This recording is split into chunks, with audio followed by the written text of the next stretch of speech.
It is the 10 o'clock hour, and we are going to call the regular session of the Board of Supervisors into order. So please poll the vote, or take the vote, I should say, take the roll.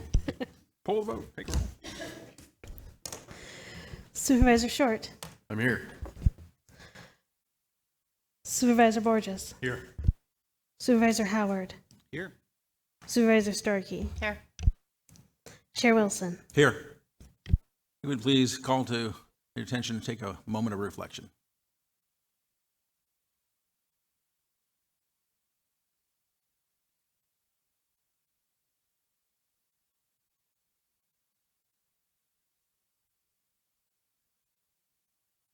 Supervisor Short, would you please lead us in the Pledge of Allegiance?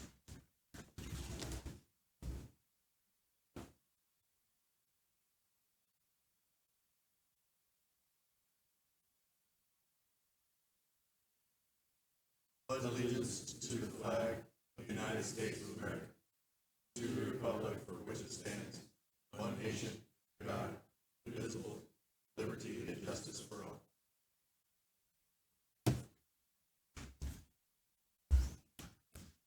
Any introduction of new employees? Yes, Chair, we have Health and Human Services here today to introduce 2 new employees.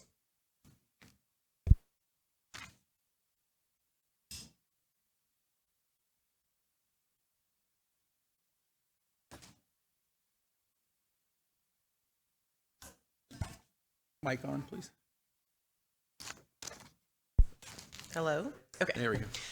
Good morning, Board. I'm Jennifer Ortman, Program Manager of Public Assistance Employment and Training Branch, and I'd like to introduce our new eligibility staff specialist, Laura Seller. Hello, my name is Laura Siller. I'm the newest eligibility specialist for public assistance, and I look forward to a career in helping people in this community. Welcome.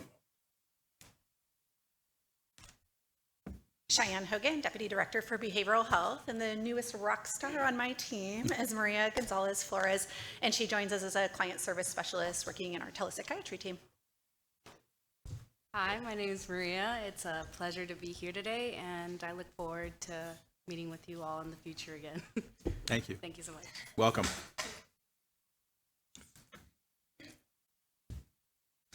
County Council, is there anything to report out of closed session? No, Chair.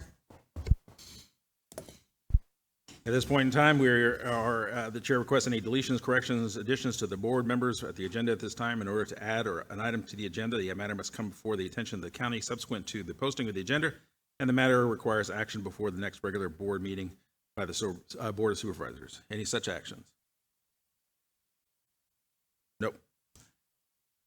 Receive any brief reports at this time relative to the County of Del Norte from the programs and projects possessed by the 2x2 committees, gold committees, and the board and staff of travel and training reports. And we'll begin, as always, with Supervisor Starkey. Thank you, Chair. I'm a little nervous because we got a full house tonight, so I'm going to have to power through this. I attended the Youth Advisory Board that was developed in response to Prop 64, and part of that grant requirement is a Youth Advisory Committee that helps us guide the decisions and the proposals with that $3 million funding that we received.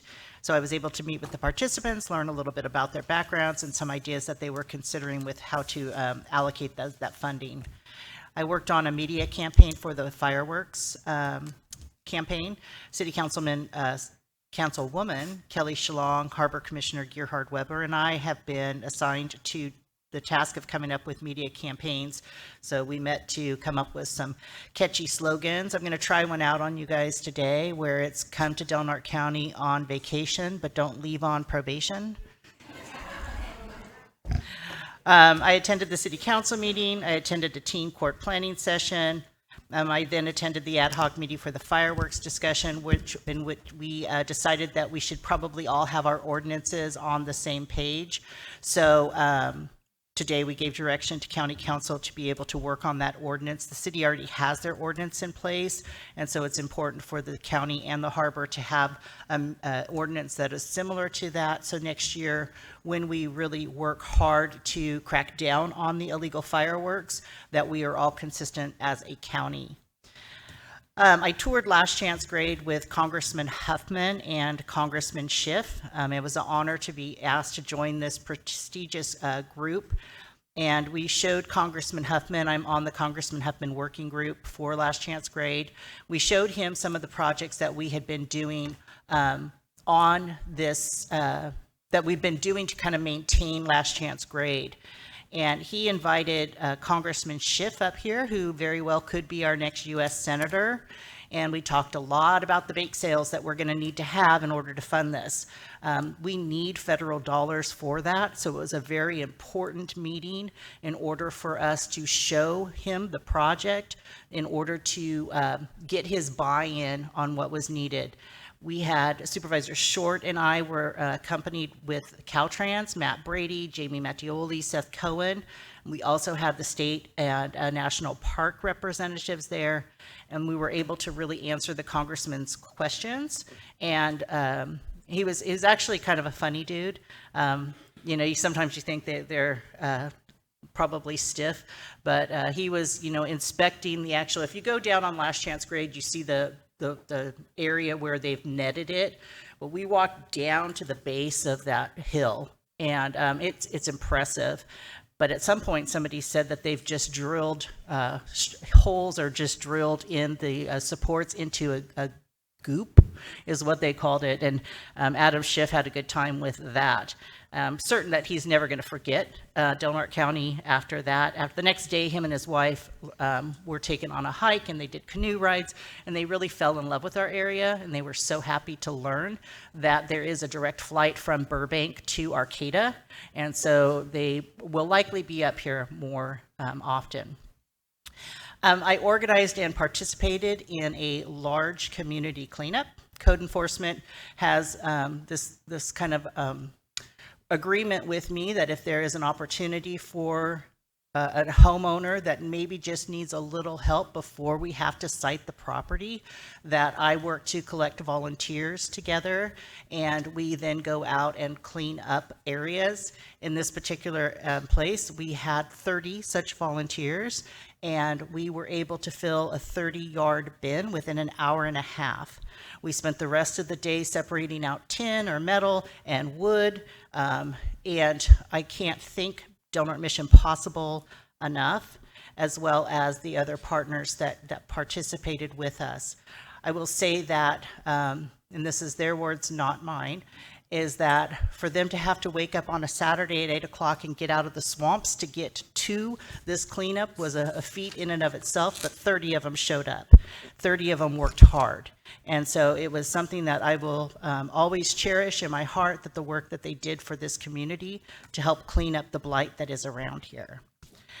And then my last thing is that I'm going to be attending a groundbreaking ceremony today, and I encourage people to show up with us. It's at 4:30 at the corner of Gary. It's by Joe Hamilton School, where the city has created a development where it's going to be 40 units for seniors and 100 units for low income and the workforce housing. And I think that they're doing a remarkable job. The city has created, by the time it's all said and done, I think 300 units that are going to be here. That's really making a dent in the housing needs that we have here in Del Norte County. And that is my report. Thank you. Supervisor. Thank you, Mr. Chairman. I missed the last budget hearing that we had for the DA and sheriff. Heard it was quite a lot of fun for you guys. Sorry about that. But in place, I attended our quarterly California State Association meeting where we took up a lot of issues around propositions, whether or not to support them or not. The two that were most controversial and took several hours of discussion with the various other counties there was around Proposition 35, which really went to support county hospitals. But like most counties, especially Del Norte, we don't have a county hospital. So this bill is really targeted, this proposition is really targeted about 12 county hospitals in the state of California. So it didn't do a lot. And so in the case, that vote really turned out to where there was no support. And so it won't be receiving any support from the California State Association of Counties. The other one that took a considerable amount of debate, but ended up gaining a tremendous amount of support was around Proposition 47 and the repeal of Proposition 47. The proposition is on our ballot this November, will be called Prop 36, but it's had a lot of effort to repeal Proposition 47, which is really around the homelessness issues and drug addiction issues and theft reduction issues. Where back several years ago, there was basically a $900 mark for retail theft that was set. And so the California State Association of Counties unanimously chose to get behind Prop 36 because we are seeing the impacts in our communities from really not having these as felonies in our communities and being able to clean up a lot of the drug addiction that we're seeing. So those were a considerable part of the discussions, and I was glad to see us taking an advocacy role in those pieces. Also attended a Border Coast Regional Airport Authority meeting, Senior Center meeting, had a Zoom meeting with Ricardo Laria, the insurance commissioner, around some actions that are hopefully going to take place in December with his new executive plan that he rolled out last year with the governor's help. This is an effort to reduce the number of people on the FAIR Plan in the state and bring insurance companies back into the state of California with some increased fairness. Hopefully it does work. Hopefully it will provide avenues for folks in our area to go out and get off the FAIR Plan and seek a reduced price, but that is yet to be seen. And my fingers are crossed that his plan is effective, but we'll know in January and February if people are able to re-up. Also had a meeting with Karen Gaffney of the Natural NCRP, which is our North Coast Resource Partnership, and also had a separate meeting with our insurance working group with CSAC. And that's the end of my report, Mr. Chairman. Thank you. Supervisor Short. Thank you, Mr. Chairman.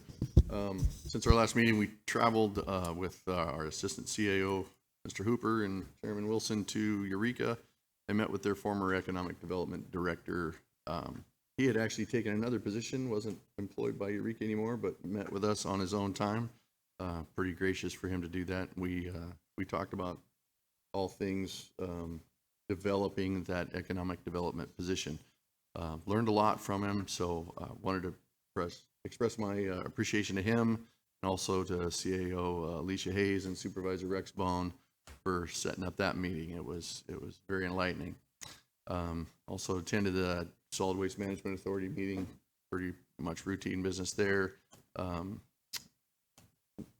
As Supervisor Starkey said, I attended that last chance grade stakeholder group meeting and tour with Congressman Huffman and Schiff. It was pretty important to see him there. Federal dollars will be a key player when it comes to building that bypass. So it was good to see him willing to come up and see the actual places where the roads and the underlayment of the road is actually splitting apart. So it was good to see him up here. Met with our economic development TAC meeting, and we're moving toward working on that feasibility document to bring to the board as promised. I met with the illegal firework ad hoc committee. Seems like we're all on the same page there and working toward coming to a unified solution for next year. One last thing is I checked with our asbestos abatement contractor at our old mental health building facility. He said that they are going to be there for another possibly 3 more weeks, so we're a little behind schedule from what we had hoped, but I'll do my best to keep you guys apprised of the training burn date when we get closer to that time. And that's all I've got, Mr. Chairman. Thank you. Supervisor Borges? Good. Most of everything that I did at the last couple of weeks has been covered by others because we were in attendance working on the TAC as well as talking numerous department heads over various critical issues involving infrastructure improvements as well as dollars needed for programs that are under consideration within our strategic plan. So having those discussions, meeting with several non-governmental organizations, collecting data, especially related towards economic development, talked with the school district as well as other partners, potential partners that are going to be critical for any kind of economic development success, and that's ongoing. And so we'll continue to seek out information in working groups that we can help better to look at the future for Delaware County. At this point in time, we will welcome anybody to come forward. We're on the consent agenda. Comments from members of the public may be heard at this time regarding matters within the consent agenda only. If you have any kind of comments about what is on the consent agenda, please come forward. Chair, I do plan to pull 12, so if you want to perhaps save that for, since they'll have an opportunity to discuss that separately. So we will pull item number 12 for separate discussion. Discussion only?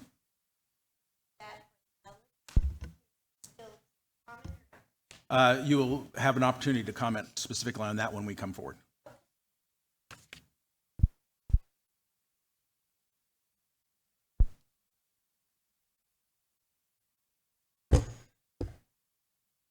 Welcome back.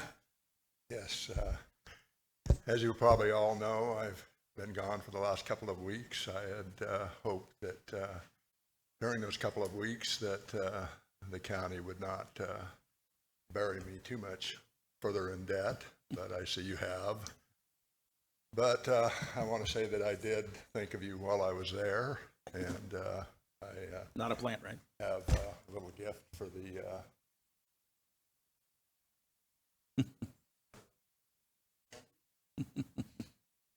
I see that we're still, by and large, conducting our local government by fiat. That is through the consent agenda, where 12 of the 15 items are on the county's agenda as part of the consent agenda.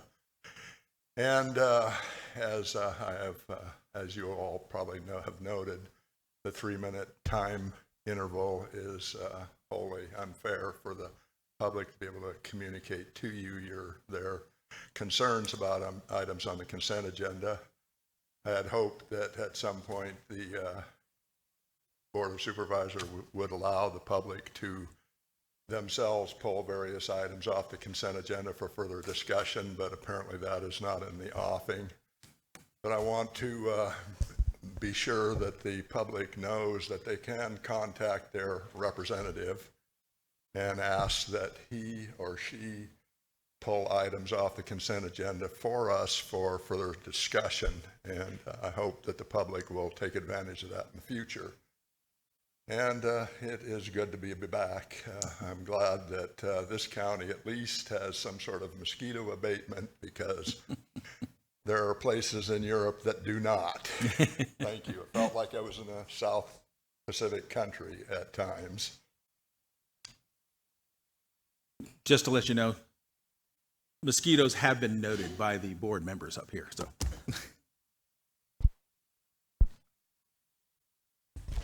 Good morning, Chairman. Good morning, Board. I'd just like to comment and say that I do see improvements with the consent agenda, and I appreciate that. Changes to the admin policy, and hopefully you can comply and continue to make improvements to that policy. Despite those improvements, I still don't think you're realizing your potential. You're still not realizing the opportunity and the things that you can accomplish. Number 6, number 7, and number 8. I know 7 and 8 for sure don't have any cost in them. You know, that money is transferred into the county, and then it's transferred out of the county. You know, and where is that in the budget? And I'm not sure if Department of Health and Human Services had the budget workshop. You know, they got a lot of different budgets, a lot of money transferring. We know Governor Newsom has advocated and spent millions and billions of dollars. It's been unaccounted for. And we continue to just pass these consent agenda items without giving it critical thought. You know, number 7, you know, we're supposed to regulate medical records. Well, you're regulating medical records and you're wanting to create more medical records. You know, it's state mandated, and Just ask that you represent the community.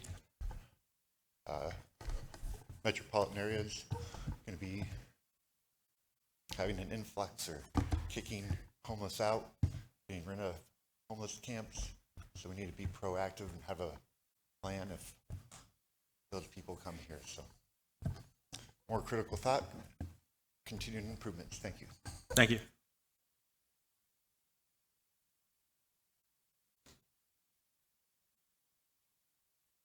It will, but that'll come after the passing of the.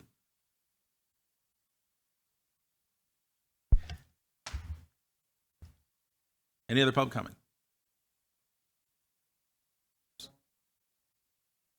On the consent agenda.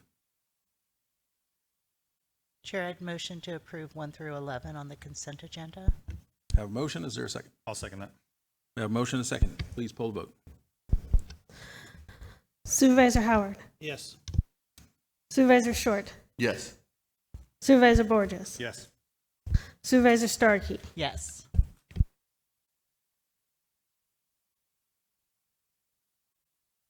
Chair Wilson. Yes.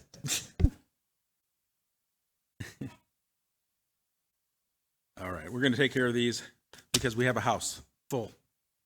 If I can ask Mr. Peoples, come forward, please. And any others that want to stand by his side.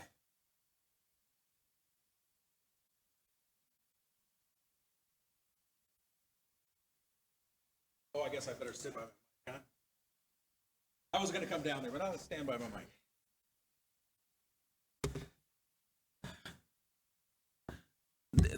These are wonderful opportunities for the county to recognize those that have committed years of service to Del Norte County. And it's an honor for me to be sitting here and at this opportunity time to be able to say this and bring it forward. And I can tell you by all the folks that are here for you, that's a testament to who you are as a person, as an employee, and as a man. And I really appreciate that as we go forward. Board of Supervisors, County of Del Norte, resolution number 2024-029. A resolution of Del Norte County Board of Supervisors honoring Mike Peoples for his 25 years of public service as a county employee. Mike began his career at Del Norte County on February 2nd, 1999, and he was appointed as a correctional officer recruit for the Sheriff's Office. His dedication and commitment was evident early as he took on the roles of Deputy Sheriff 1, correctional clerk, before making his career transition to Community Development Department on June 26, 2001 as an engineer technician trainee. And Mike continued to demonstrate his capacity for leadership and technical expertise, earning promotions in Engineering Technician 1 on June 2002, Engineering Technician 2 in 2009, ultimately reaching the role of Engineer Technician 3 on October 2020. And throughout his career, Mike played a critical role in overseeing and inspecting numerous public works projects and have significantly improved Del Norte County's infrastructure. His work included key projects such as the Elk Valley Road reconstruction, Fred Height Drive Road reconstruction, Bess Maxwell Elementary School complete streets, and the Del Norte County Northcrest Drive sewer line extension. And Mike's expertise extended beyond the project management as he took on vital responsibilities in maintaining County Service Area Number 1, and where he was a principal county representative working in collaboration with the city staff to ensure the effective operation of the county's collection system and sanitary sewer lift stations. His dedication has often led him to work under challenging conditions, including after hours and during inclement weather, to protect the health and safety of the public. And after 25 years of steadfast service, Mike has chosen to retire. Congratulations. Looking forward to spending quality time with his family, pursuing his passion of riding motorcycles, be careful there, exploring photography, enjoying mule deer hunting, and the great outdoors. And therefore, let it all be resolved that the County Board of Supervisors, Del Norte County, State of California, hereby extends its deepest gratitude and admiration for Mike Peoples for his 25 years of exemplary public service, leadership, dedication to the citizens of Del Norte County. The board wishes him all the best as he embarks on a new chapter of his life, filled with a well-deserved relaxation and adventure. Passed and adopted on the 10th day of September, 2024. Congratulations. Thank you very much.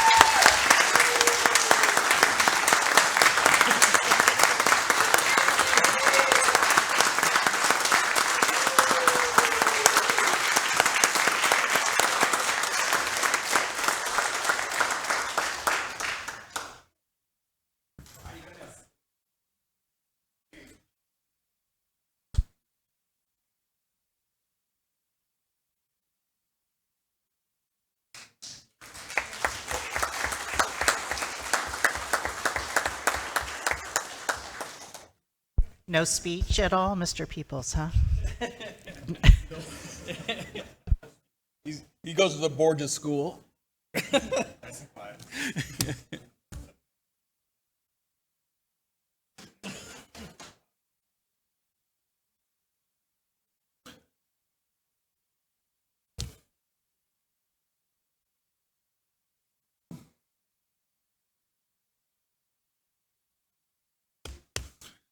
Reduce our attendance to half.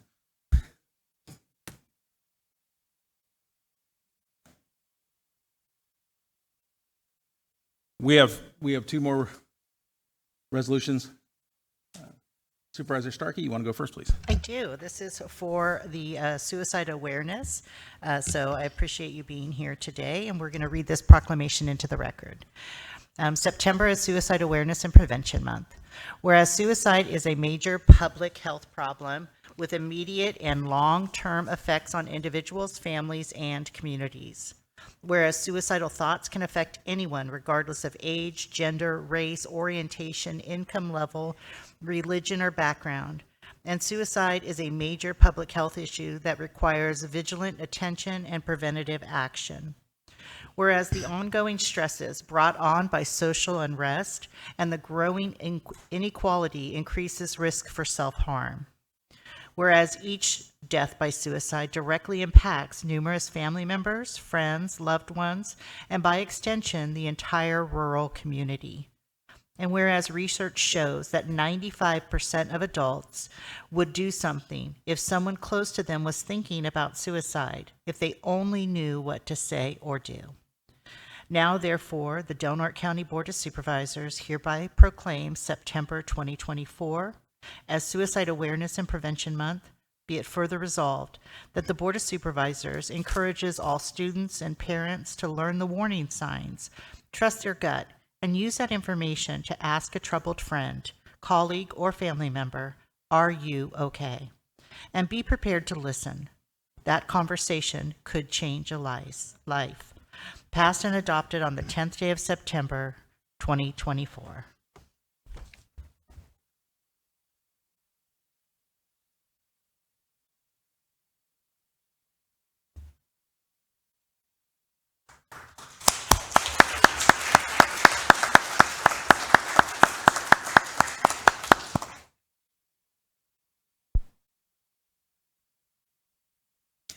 Yes, it has. You all know,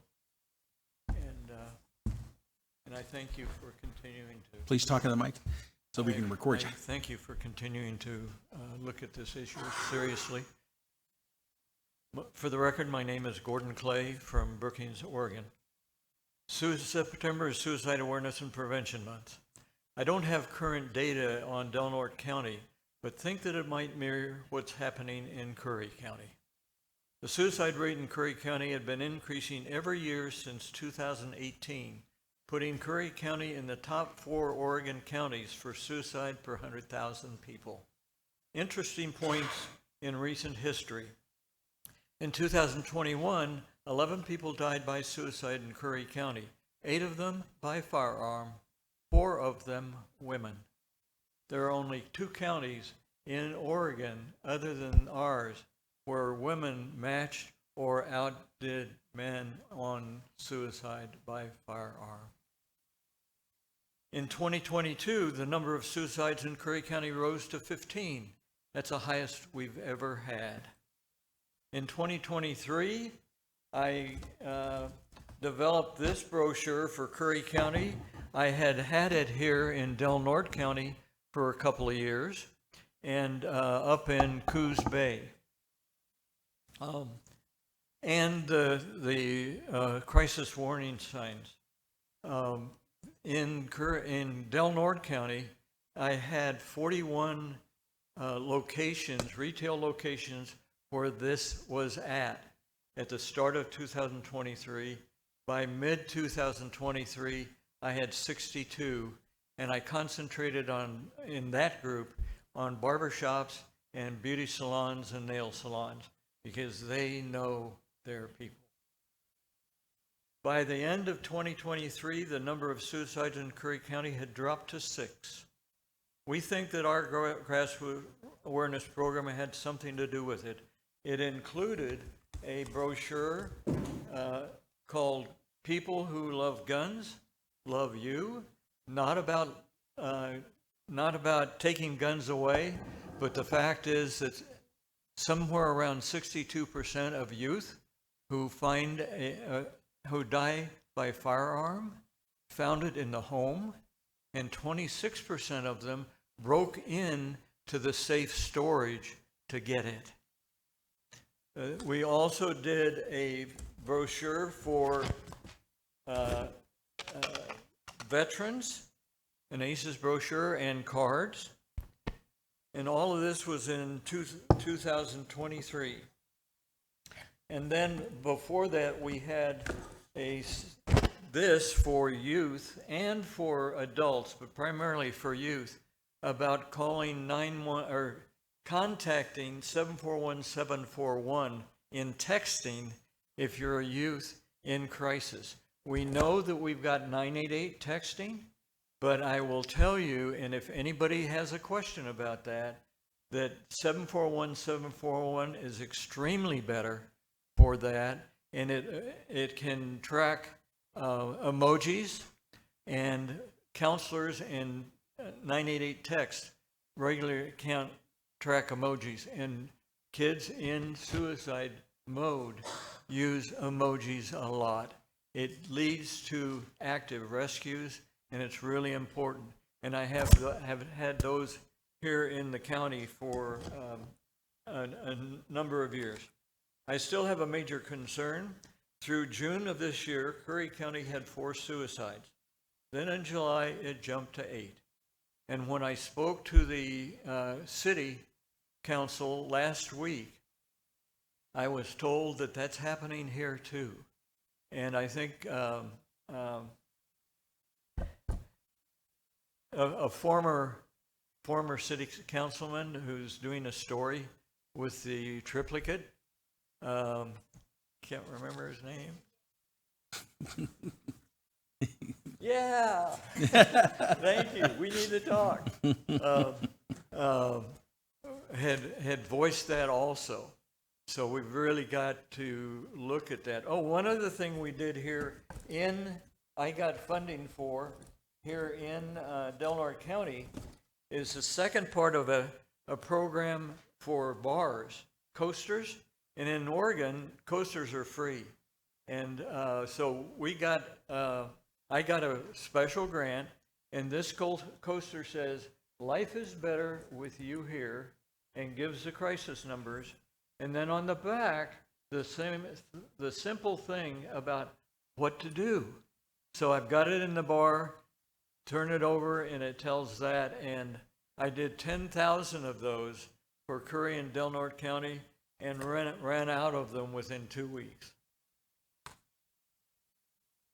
We all know behavioral health has difficulty in servicing all the clients that we have, both particularly rural Oregon and California. And so what this is asking is the citizens step forward, get a brochure, learn what people are saying, doing, and thinking, and what's going on in their life, so that you can interrupt that. And the brochure also has what to do, which is really important. And very simply, and particularly with guys, because we're 80%, boys and men are 80% of the suicides. And we are tough, and we can handle it, and we don't want to show weakness. And what I say is it's the tough guys who die by suicide. It's the strong guys that ask for help. And so what I'm asking us to do is get out there and teach our colleagues and teach our friends what the warning signs are, and the religious community what the warning signs are, so we can nip this in the bud and get it before anybody has to call 911 and get involved with law enforcement, and can stay in the out of law enforcement area and get the help they need. I want to thank you for the proclamation once again, You are so gracious in offering me the space to do this every year, and that helps give the support to these programs locally in the community. Thank you so much. Thank you for your time and dedication.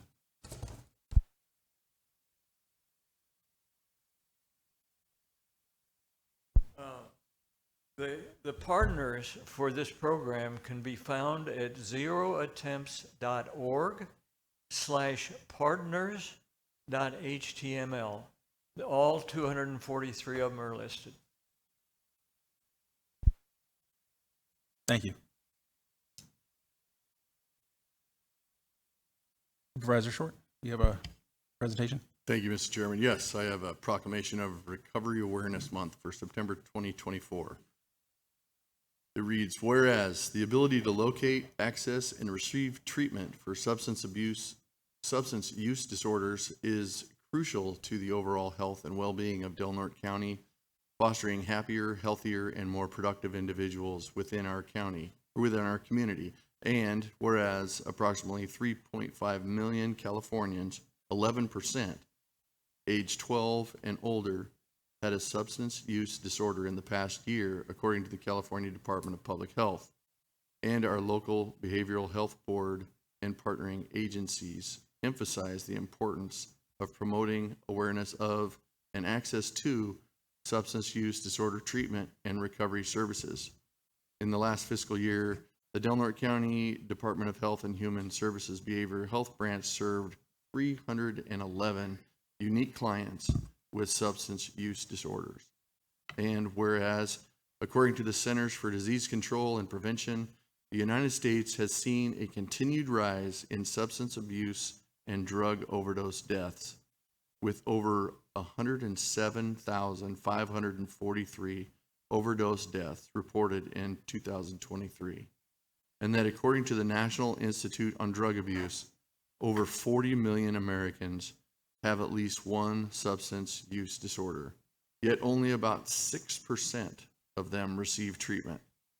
And whereas, according to the National Center for Drug Abuse Statistics, the economic cost of substance use disorders in the United States is estimated at over $1 trillion annually, and the disease of addiction does not discriminate, affecting individuals regardless of age, race, creed, lifestyle, or economic status.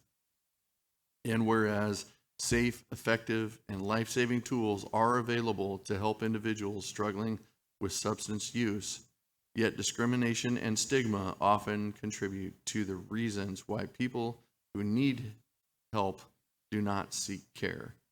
The County of Del Norte observes Recovery Awareness Month every September to raise awareness and understanding of recovery from substance use disorders, to increase access to addiction recovery services by highlighting the benefits of recovery and offering hope to those in need. And whereas we commend the Del Norte County Department of Health and Human Services Behavioral Health Branch and all community partner organizations, whether private, faith-based, or governmental, for their outstanding work in raising awareness about recovery and providing recovery resources for those in our community who are suffering from the disease of addiction.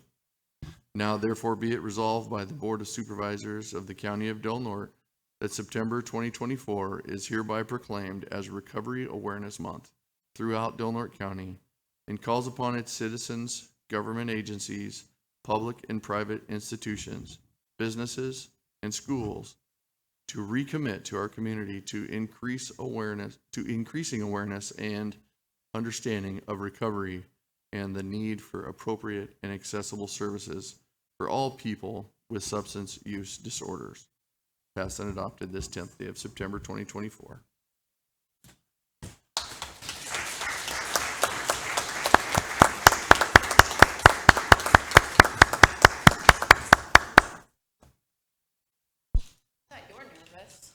Nervous. Hello again. My name is Ashley Carey, and I am honored to say that I am a person in recovery. My sobriety date is October 17th, 2012. Recovery is everything to me. We must recover loudly in hopes to keep others from dying quietly. I stand before you today, humbled and honored to accept this proclamation for Recovery Month. This recognition is a powerful acknowledgement of the journey that countless individuals undertake each day, one of courage, resilience, and hope. September is Recovery Month, a time dedicated to celebrating the strides made by those who have faced addiction and emerged stronger on the other side. It is also a time to recognize the vital role that communities, families, and support networks play in the recovery process. Recovery is not an easy road. It is filled with moments of doubt, fear, and sometimes even despair. But it is also a path illuminated by moments of clarity, growth, and profound self-discovery. For many, recovery is not just about abstaining from substances or managing mental health conditions. It is about reclaiming a life filled with purpose, joy, and connection. Today, as we recognize Recovery Month, let us commit to being champions for those in recovery and to working tirelessly to break down the walls of stigma. Let us celebrate the progress made and the victories won, no matter how small they may seem. And let us hold on to hope, knowing that recovery is not just a destination, but a journey that one we can all walk together.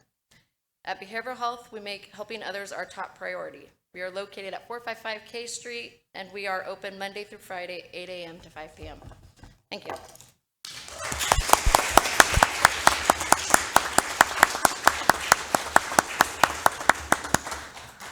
Ashley, that was beautiful. Thank you. Very good presentations and very valid purpose. Of course, we all hope that no one commits suicide, no one gets involved with drugs. It speaks to the bigger problem, bigger picture. I think we kind of need to change the dialogue. You know, if you consider overdoses of suicide, our county probably ranks among some of the other worst things that we represent in missing people and rape and domestic violence. It's really sad. You know, are you okay? I think we ask another question. You know, can you work? You know, you want to go exercise? Want to go play? What are we asking and what are we focusing on? Right? So I know I'm playing devil's advocate. These are very good things. I'm just, you know, we see where we're spending our money isn't exactly helping. What are we doing with our pharmaceuticals? The doctors that are overprescribing, right? Our open borders, you know, where these drugs are coming from. What are we doing to combat it? Let's not proclaim it. Let's do something about it. So we continue to deal with consequences. You know, let's have some solutions. Be proactive. You know, and he's leaving this at the bar. Life is better with you here. Like at the bar. Are you okay? They make good flying saucers.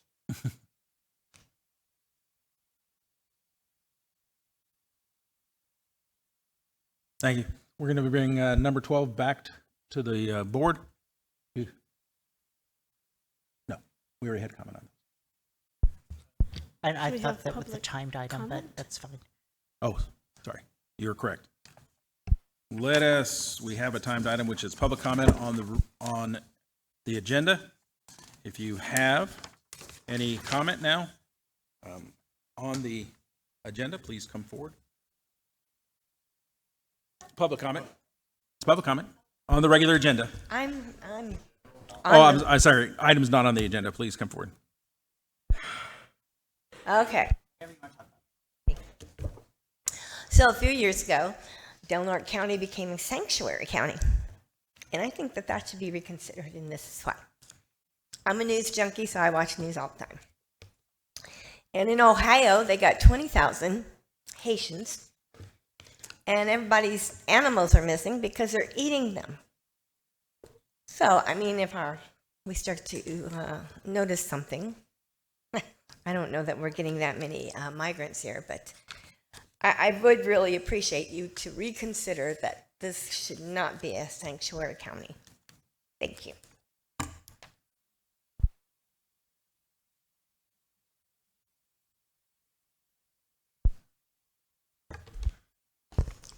I did have the opportunity while I was 6,700 miles away to review the video that occurred while I was gone, and I see that while I was assured that would never happen, I'm the proud owner of a homeless and shelter for homeless in the county to the tune of $10.8 million. And going forward, we're going to be spending an additional $7.2 million annually in order to staff and service and maintain that facility. I really appreciate that. My pocketbook does as well. I see that we're also going to go create a economic development portion of the county. And I don't know whether you're aware of it, but in California in particular, likely here in Del Norte County, the government is the problem when it comes to economic development. And should you choose to pursue this,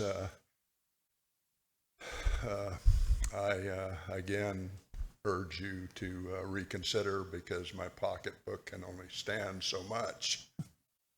I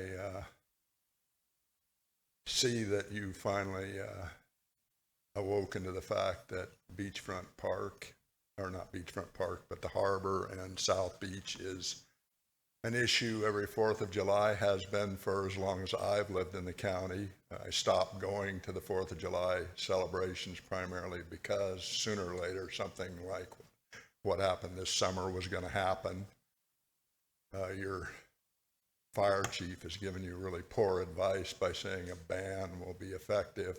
What it will do is it will scatter the current demonstrations from South Beach and the harbor all over the county, which would make enforcement of the laws that are already on the books virtually impossible to enforce. So I urge you to take that into consideration when you're trotting out new ordinances. I will say that in the countries that I just spent 6 weeks in, that homelessness is not a problem there. I didn't see much in the way of evidence of that. Mosquitoes, yes, but not homelessness. I'm wondering what they do to make sure that that doesn't happen in the kind of numbers we have in this county. I assume it's something that actually works, which we apparently have failed to figure out here in this country. Thank you. Thank you.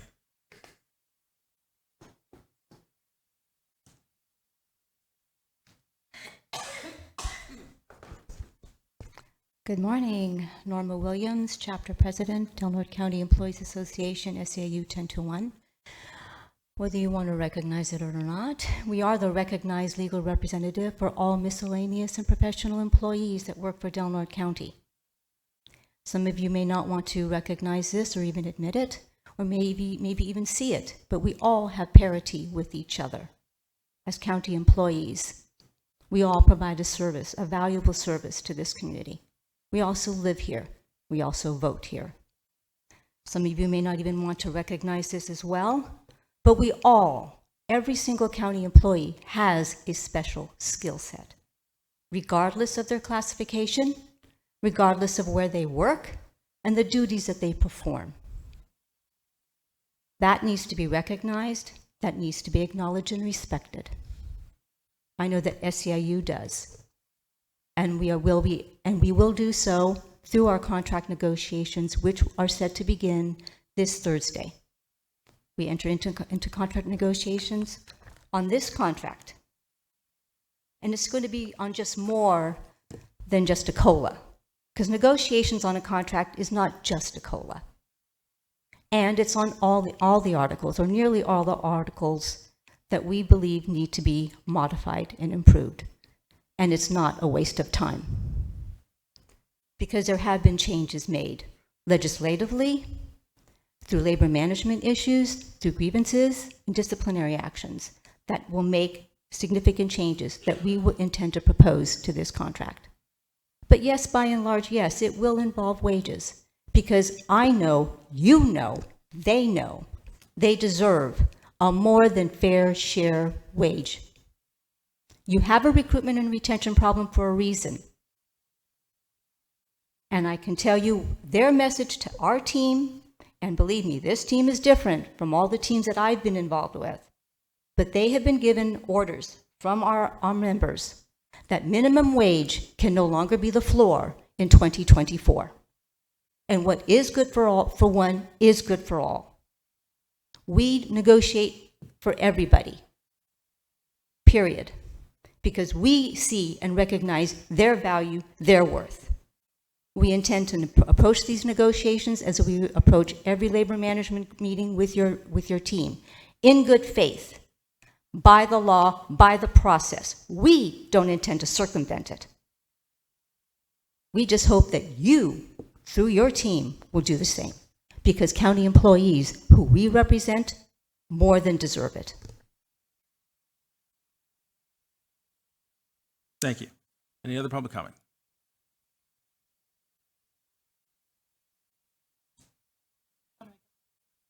I did. Okay. I just want to be recognized by this county for what I've actually done. I'm asking for any kind of financial support that the county will allow.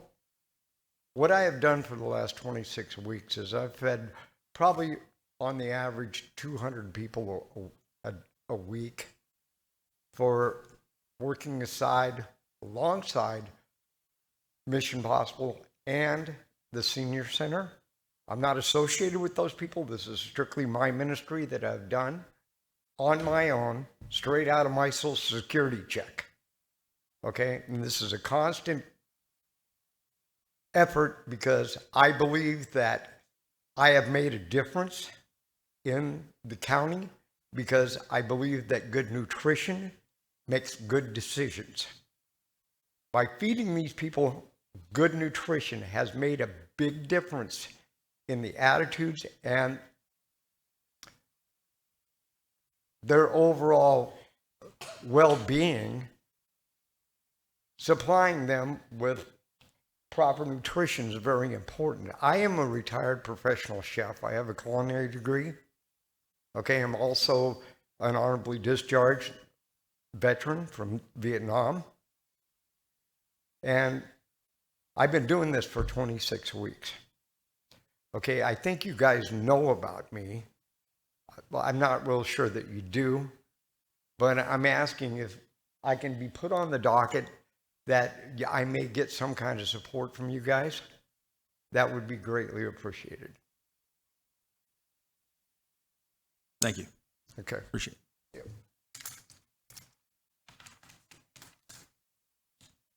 Any other public comment? Seeing none, we will move to the timed item 10:30, number 14, receive a presentation from Behavioral Health and HASP. Please come forward.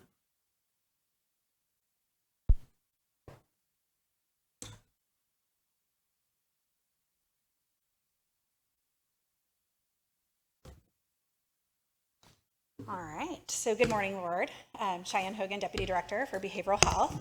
I bring before you today a brief presentation about DUI services and our local subcontracted provider, HASP, who does those locally. For many years, we have contracted with HASP to provide these services in Del Norte County. In an upcoming board meeting, before you will be a renewal of their contract, and so we're kind of giving you an overview of what their services look like today in preparation for that agenda item later. Personally, I want to add that DUI services are extremely important to me. I have 3 half-siblings, all who were killed in automobile accidents in separate occasions by drunk drivers. So to me, particularly, having effective DUI services is really, really important. The county responsibilities can be summed up in about 10 bullet points.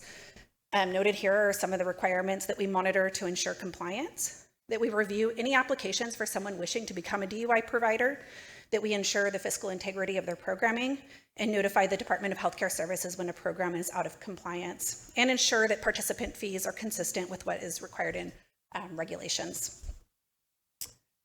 Further responsibilities also cover and review the approval or denial of program fees. For instance, if HASP wanted to increase participants' cost for programming, they would bring that to us. We would look over for fiscal integrity and justification for the increased costs and then approve those. We assure that HASP has mechanisms to offer reduced fees for those who cannot afford the set costs. And furthermore, we have responsibility to act as a liaison to various partners related to the DUI process, such as the probation, courts, etc. This includes ensuring that there is an effective referral process in place. And the other piece to this is that we do charge a fee to HASP to cover our administrative costs to doing this, and that's set currently at 5% of all the fees that they collect. To dive a little bit deeper into our monitoring of HASP, we contract with Marcos Serreras. It's a contract that the board approves. He conducts 2 on-site reviews of HASP and their program policies, regulations, and compliance, and he reviews a percentage of their charts. Marcos then completes a findings reports and submits that to me at the county. I look that over for what's going well or what's not going well, and then HASP is required to write a corrective action plan. That corrective action plan is also sent to us to ensure follow through with any deficiencies noted. If HASP was to fail to make improvements in the findings or fail to make their required payments to the county, we could report to the Department of Healthcare Services to revoke or not renew their license for upcoming services. In the past, we've done an RFP, and HASP has been the only provider to submit to the RFP. And so for this year, the plan would be that we just continue a renewal contract with them. Del Norte DUI arrests. The DMV has a really great report that they issue. Anybody can Google this and look this info up.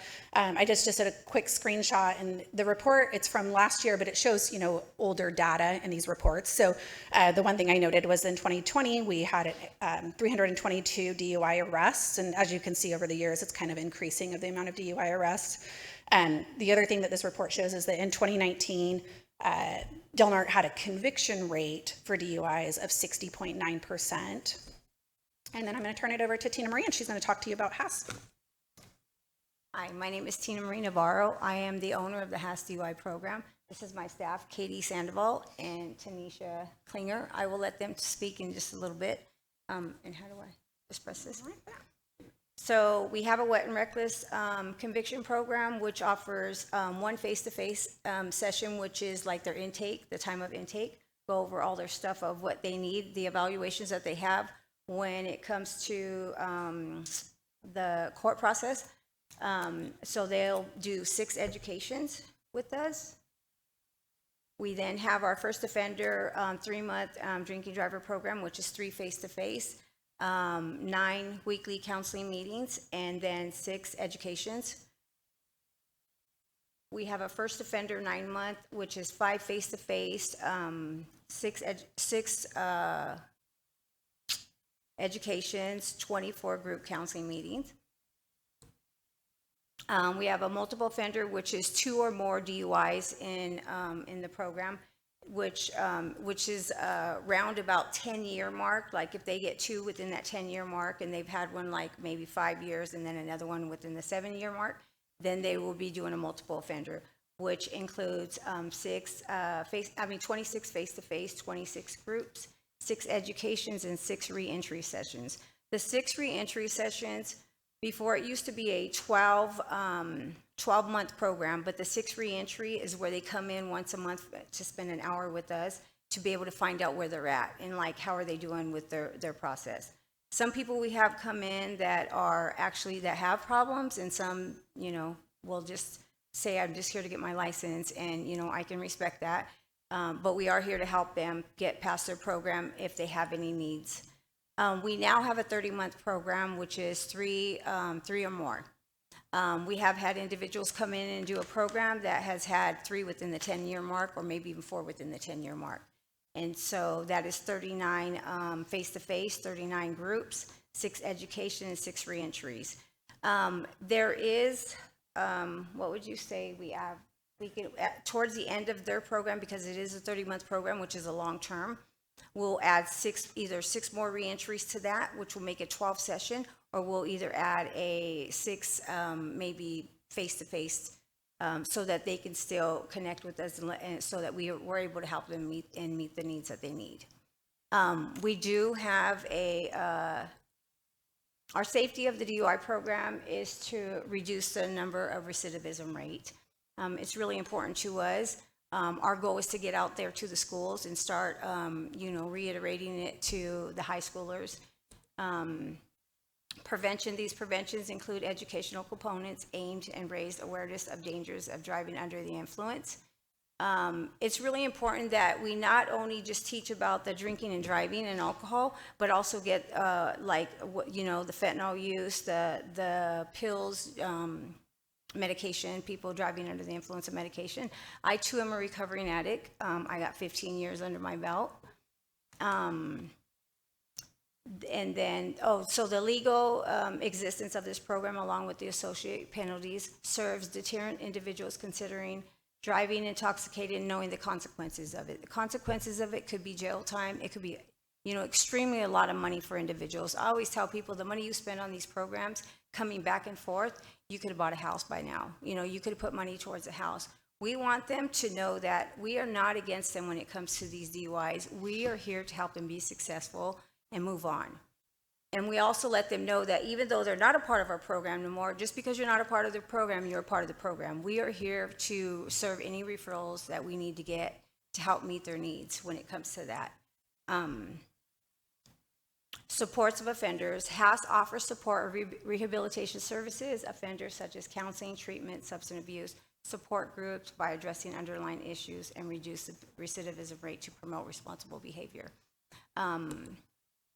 Community engagement is getting everybody involved. If it's the courts, if it's behavioral health, if we have to refer, that's what we're going to do. I myself have taken people, we have a program, it's called U-Turn for Christ, which is it's a program based for people who have alcohol or addiction problems, and they will take individuals even for free. Like if they don't have the money to pay for it, what they do is ask for a small fee that goes towards the houses for the food, the bills of all that, but they also take people for nothing. I've taken many people over there myself on looking for the future. Rehabilitation program is to aim the root causes of DUI offenses such as substance abuse. Again, offering that therapy, the counseling, the one-on-ones with them, or being able to refer them to somewhere where they could get to help meet their needs where it needs to be met. Thank you. That is it. I will let my girls tell them their positions, if they can, what they do for the program. Hi, my name is Tanisha Klinger. I am one of the counselors for her at the HASP DUI program. I am also in recovery myself. I have 5 years clean and sober. So just helping other people with things that people help me with is one of my main goals. Hi, I'm Katie Sandoval. I'm the office manager. I do file maintenance, auditing, software auditing. I also keep up with transfers for individuals who transfer out of town. I take payments, answer phone calls. I'm pretty much just their right-hand man. She does everything. Any questions from the board on the program or services? Thank you. Not a question, but really would just want to add this comment to everything that you do. It's been a long, ongoing program in the county with HASP, and what people need to understand is whether you're imbibing in alcohol or marijuana or prescription drugs, it doesn't matter whether they're prescribed to you or whether you're doing it for recreational use. The reality is if you feel the effects of what you have taken, you are under the influence, and that influence is impairment. And so, even if it's legitimate, authorized by your physician, you cannot take those drugs, whether it's marijuana or whether it's prescription drugs. You cannot take those drugs and drive if you feel the influence of those drugs, if you feel the effects of those drugs. It is against the law, and doesn't matter if you're taking what's prescribed to you, and it's authorized. If you feel the effects, even 1 drink, 2 drinks, you're impaired, and you should beg off and not drive or choose to have a designated driver. Thank you. So how does it work with regard to referrals? Do you receive your referrals from the court, from probation, and then if they fail to comply with the requirements of your program, do you then refer them back to the court? Or tell me the consequences if they're not compliant. So once they are referred from the courts, most of our participants are referred from the courts, but we also get people from all over. Like we get people from Humboldt, we get people from all over. Once they're referred to us, they have 7 days to contact us and 21 days to enroll. If they do not contact us, believe me, we're on that phone all the time when it comes to that referral to let them know, hey, you got this many days. Hey, you got this many days. If they do not do it, then we refer them back to court. Court will ask us, will you take them back if they can comply with the program? And we're like, yes, we'll take them back. And then they'll get re-referred back to us. It happens. We get people from all over. And I also wanted to let you guys know, we are doing virtual services, live virtual services. So we've had people from Hawaii come on probation, come on vacation, leave on probation. We've had people from Hawaii. We've had people from everywhere, just to come and visit and then end up getting a DUI and then coming in with us. But we have live virtual services so that they're able to still continue their program with us here in Del Norte County. Great. And then my last question is, do you offer self-referrals? If people just want to come in, they've got some alcohol issues, maybe they didn't get a DUI, but they want to go through the program and have those face-to-face, do you have a self-referral, or is this all referred from an actual criminal offense? They can self-referral. We also have we'll do anger management on the sides. If they have individual counseling, we're open to that too. Yeah, absolutely.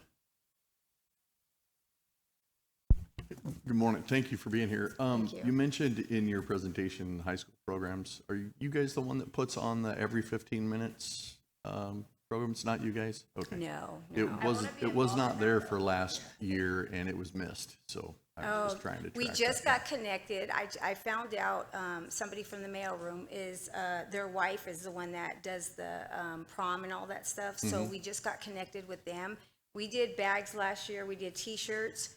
We did bags, Save a Life, Don't Drink and Drive, to pass out those. We didn't actually get involved with them at first. We didn't have nobody to go to be able to do that. But our goal is to get into the high schools and reiterate how dangerous it is to drink and drive, and also with medication. And, people don't understand that a lot of times that, if they take medication, I've done a lot of, prison time myself. And I was in there with an individual who took some medication because she had some dental work done. And there was a man on the side of the road who was fixing his tire, and she took her eye off the road for 1 second and ran right into him, killed him instantly. She got vehicular manslaughter, but when they were talking to her visually, she looks good. She's talking to the police officers like there was nothing wrong. But when they took her to test her, they found out that she had way more medication in her system than she should have and was charged with it. So we reiterate that when it comes to the classes, we tell them how dangerous it is to be doing that, What's the average number of referrals that you normally deal with on a monthly basis? On a monthly basis, probably about 12. We have a high success rate of 75 to 80%. We right now have 110 people, 108, 110 right now. Yeah. So. Thank you. We've been looking at the jail log, and we're getting them more and more, like 4 to 5 a week now. It's getting really bad. Thank you. Yeah. Yes. Thank you. Any public comment?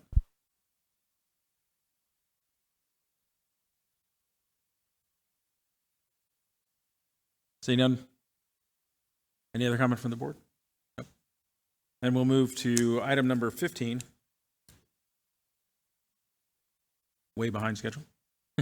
Open a public hearing on the 2024-25 fiscal year recommendation final budget as amended by all special district budgets governing the Del Norte County for the 2024-25 fiscal year as submitted, and continue the hearing for 14 days. This is the approval for the next, also number 2, approve and use the excess insurance premium funds to establish a irrevocable 115 trust consistent with the recent adopted pension management policy. And 3, review attachment A, establishing a general fund positions, reclassifying 11 general fund positions and adjusting the salary range within one general fund position as presented by the county administrative officer and auditor controller. And 4, accept the recommended children's budget as presented, attachment B.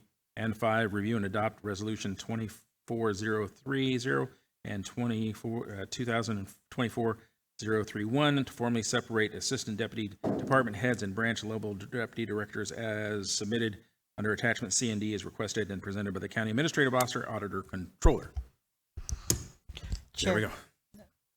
I'm going to jump the gun here a little bit, but I want to make sure that if you're going to open up for public comment, it's going to be my request for number 5 is to table that item until after we receive the comp analysis and the organizational structure report that is due to become in about 6 months. So that's going to be my request. If that's denied, that's fine. We can move forward, but my request will be to table number 5. Okay, we'll move forward. Okay, thank you, Chair. Yeah, not much of a presentation. Typical of the board report, similar to the one that was presented to the board in June for a recommended budget that was adopted to allow spending authority for the county on July 1, 2024, when the new fiscal year started. Per the government code, before you today is a balanced budget for fiscal year 24-25, totaling $242,916,150, with a general fund budget of $45,355,330. Opening the public hearing is the next step in the annual budget process. The board, budget team, and department management and fiscal staff have worked over the last few months finalizing the fiscal year 24-25 budget, and that is what is presented to you today. As the board knows, this year what was new in the process was the budget workshops. I think that went pretty well overall. We spent 3 days with the general fund departments, listening to the departments, allowing the board to interact with them and ask questions about budgets and operations. There were 3 changes that resulted from the budget workshops that are also included in today's fiscal year 24-25 budget. And in addition to myself, the auditor controller is in attendance today, and we are here to answer any questions you have in regard to the budget report and the items that are presented to you with item number 15 today. Thank you. Any questions from the board? Well, I'm going to have a lot of questions and comments with regard to number 5 if we're not going to table it. No, we're not tabling. Okay. Then I'll wait till save my comments till after public comment. Okay. Public comment period on item number 15.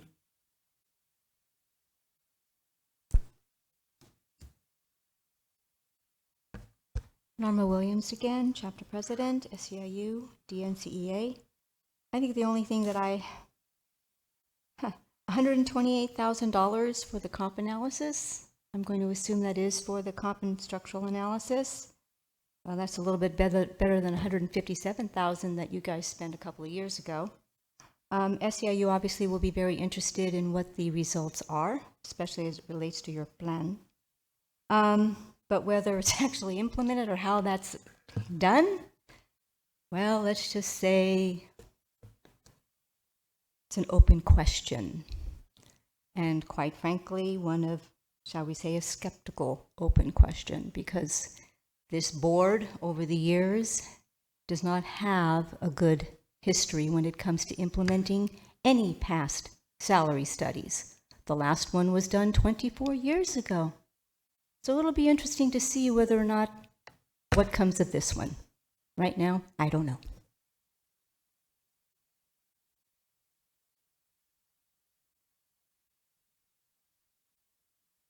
I'm speaking on behalf of deputy directors regarding the resolution before you today that is targeting the deputy directors.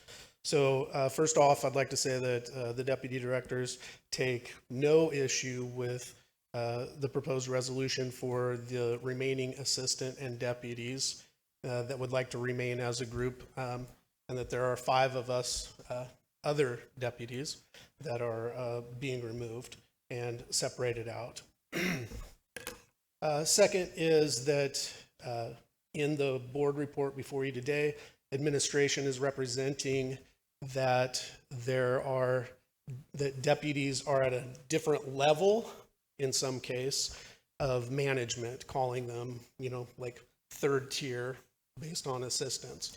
I don't know of any examples where there are any assistants that are overseeing deputies.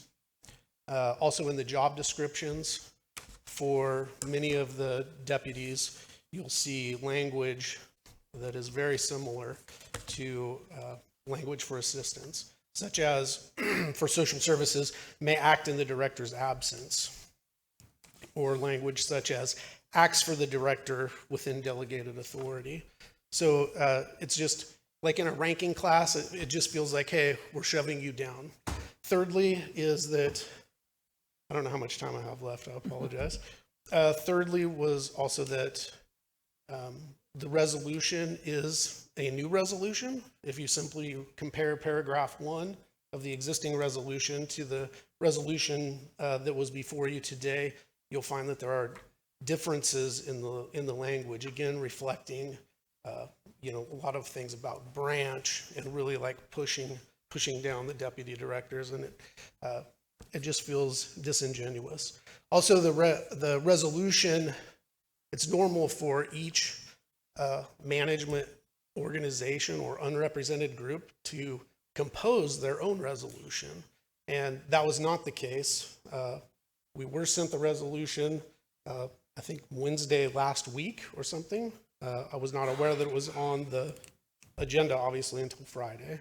So anyway, I think it's highly irregular that would take place.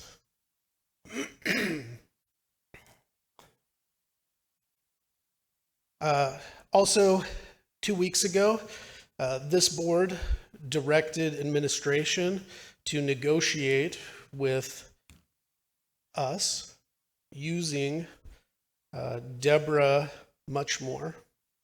And as far as I know, Deborah Muchmore was not involved with the making of this resolution that's before you today, nor are any of the other deputies aware of any consultation that took place before this resolution was brought forward. So based on all of those things, we're happy to continue to work under the existing resolution, regardless if you adopt the assistant resolution separately today, until such time as we can create our own resolution. Thank you. I ask that the board postpone also the approval of attachment C and D under the number 5 in the agenda item. It was not until Wednesday last week, late in the afternoon, that the assistant group director group made it known that they would be removing the deputy directors in the resolution. For myself, I happened to be driving to Sacramento to a workshop, and when I had the time, began to review that resolution. I've had a chance now to review it in its entirety and feel that the proposed resolution doesn't reflect accurately. For one, I noticed that our job classification is listed incorrectly. That'd be one reason to not approve it as it is. The deputy group asked to meet with the current group of assistants as a whole, but we were met with much resistance to do that. We've asked questions to the group about the fundamental differences between assistants and deputies. Really, the only thing that has been said to us is that we've heard that the assistants do not believe that deputies act on the behalf of a director in their absence. I would disagree with that, and as John Olson mentioned, it's actually in our job descriptions to do that. Personally, I have covered things in the absence of our director in Health and Human Services. I have signed personnel action forms for the entire Department of Health and Human Services. I have covered items at the board meeting on behalf of the entire agency, not just the behavioral health branch. And I've done that routinely. Renelle constantly delegates authority to one of us when she is out of the office and not able to reply and do things in her role as the director. Just within the behavioral health branch, I oversee 58 full-time employees, 7 part-time employees, for a total of 65 employees. In that role, I oversee numerous programs and services under mental health, substance use disorder, prevention services, and our newest housing services unit. I act as if the deputy director, I guess to act as if the deputy director position is somehow lower than an assistant seems a little bit absurd to me. And if the board wishes to have us separate, as Mr. Olson spoke to, we are fine to do that, but we would like to write our own resolution with accurate depiction of what our role and responsibility is. And the one before you today does not accurately depict that. Thank you.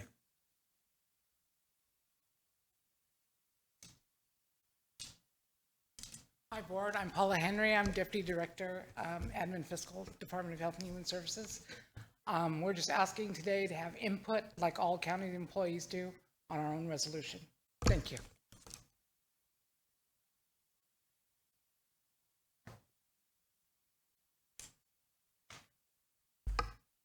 I see once again that the county employees are outnumbering the private citizens when it comes to comment. Did I understand you correctly that at the current budget is going to be $242 million this coming budget cycle? That's astonishing. I did wade through the 11 hours of public workshop and found that they are a complete waste of taxpayer money and should be suspended. They do not engage the public at all. In fact, the public was rather poorly attended to those meetings, and I fail to see the significance. One thing that I did learn from the 11 hours, I wanted to reach through the screen and strangle some of you over the time that you wasted during the course of the 11 hours.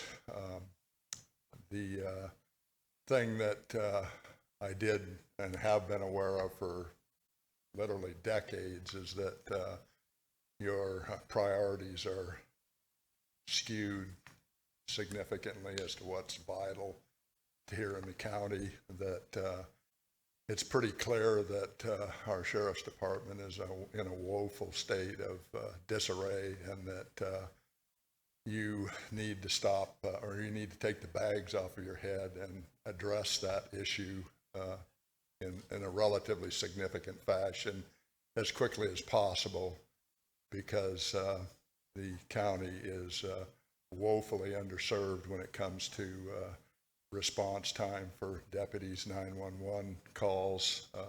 Recently had an experience next door where my neighbor's wife was accosted by a vagrant waving an axe underneath of her nose, threatening to shoot her and her dog. If she had depended on the sheriff's department, the deputy that responded would have been 59 minutes and 59 seconds too late. I find that also during the course of that experience that she probably could have called the Measure R recently hired building inspector, and he would have likely been able to attend to her difficulties far quicker than the sheriff can. And it's not the sheriff's fault. He cannot possibly do the job that he's been asked to do with the current circumstances that exist in that sheriff station. He's given you a clear message in that budget workshop as to what you must do in order to allow for him to do his job, and that is to significantly raise the wages that he pays his deputies to the point where they can actually live in this county and prosper. Thank you. This is simple.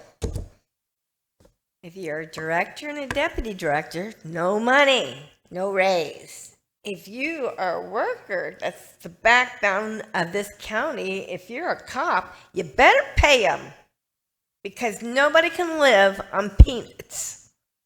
And that's what this county does. Farm out a director of child support services in Trinity County? Come on now. Better pay your people.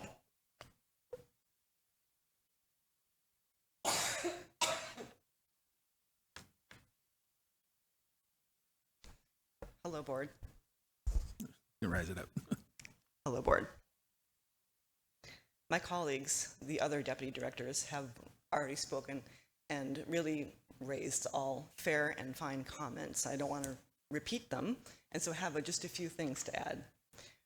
One, as the newest member of the group and new to the county, I was, to be honest, a little taken aback by the unwillingness to meet as a group. However, we do respect their wishes, that they understand they want to be separated. So going forward, we really hope to achieve, again, some group meetings to facilitate efficient processes for the county. We, and also, as our colleagues have referenced, we would just simply like the opportunity to write our own resolution, feeling that the steps that were taken were not necessarily in good faith for our group. And just an additional comment about the resolution. The reasoning regarding qualifications is a bit convoluted and doesn't really fail, and it fails to address the breadth of function that we contribute to the county. Thank you very much for your time, Board. Thank you.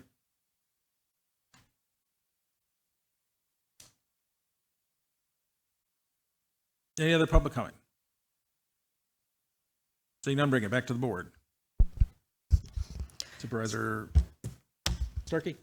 So I mean, I received lots of calls yesterday, and I made lots of calls. And I talked to assistant department heads, I talked to deputy directors, trying to kind of understand what this disagreement is about. I'm hearing from both of the parties at play here. Part of this is the board's doing. The Board of Supervisors, the director of DHHS came to us, as has the director of CDD at some point, and said, hey, I need these assistant positions, but I also need another layer to help manage these massive departments. And this board said, we're not going to do that. It's too top heavy. We told Renelle, nope, go back to the drawing board. So she did. She went back to the drawing board and she said, okay, if I can't have myself, an assistant, and the deputy directors, I will just have the deputy directors, meaning that they are in charge when Renelle is not there. Now, the argument that I got, and I really do appreciate the feedback and the pushback that I got from the assistants that I talked to. I'm going to tell you I'm grateful for that. But that they were not responsible for the department as a whole. But that was this board's doing. When we told Heidi, go ahead and don't hire an assistant because we couldn't afford both the assistant and this deputy director in charge of public works, we did that. So if there's corrections that need to be made and we need to do this, then we need to do it right. These people are the number two in charge. And I said this to someone, I expect more from our number twos in charge. I need you guys to get to the table and agree how to do this split civilly. And it sounds as if that didn't happen, and that's disappointing. It sounds like we can get to a resolution, but we need to at least get to the table together to make that happen. So that's why I wanted it pulled. I wanted for them to go back and find out a way to make this a little bit more civil. But if that's not going to happen, I say that we could approve the one resolution, but I think that we hold off on the second resolution, and so the deputy directors have an opportunity to create their own resolution. Even though from what I'm hearing from one of the assistants, it was just exactly the same verbiage that was in the resolution. They just split off the positions, but they still should have had input into their resolution. So that is my request, is that if we approve one, that's fine. We can approve the assistant department heads. I just want the deputy directors to be able to create their own resolution.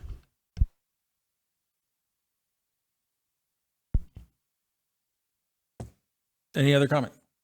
Yeah, Mr. Chairman, I looking at this and looking at the two resolutions and thinking about our process of negotiating with our different groups, I'm really confused at how this is progress forward. Creating another group that I cannot, for the life of me, imagine how we could come to, as a board, two different agreements for our deputy or assistant groups when it comes to wages, benefits, or anything else that's negotiated. I don't understand why we would want a separate group there. I do agree with some of the comments that were made that whether you're a deputy or assistant, you are asked to step into the role of the director in their absence. So I don't know if it's an argument of semantics. I'm not really sure where this argument or proposal came from. Obviously, to me, it's a little bit flawed.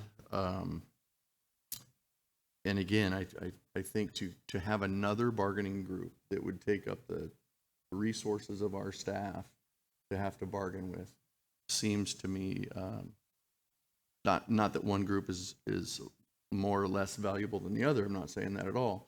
I'm just saying to have to expend staff time and effort to bargain with another group when there isn't going to be a difference in what the outcomes of those bargainings are,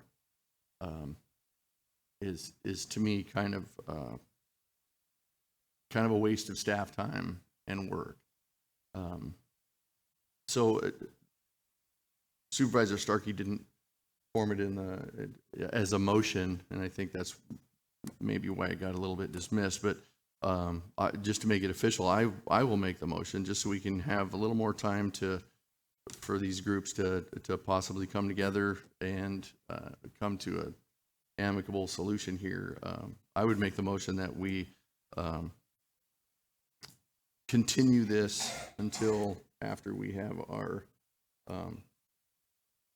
compensation and structural analysis study completed, and then come back and discuss this at that time.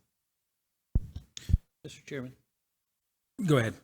So I'd like to have some input from staff on this. I've heard both supervisors' comments up here today, but I know staff has brought this to our attention. It seems like that it's been placed on our agenda with some sense of urgency. Kind of at the last minute, I want to understand some of the history that Supervisor Starkey stated, but more importantly, understand why staff felt that it was important to bring it to us now to move this forward. So if CEO Lopez or Assistant Deputy Director, or not in this case, but Assistant CAO Hooper could help bring us up to speed on this, I think it would be helpful at this time.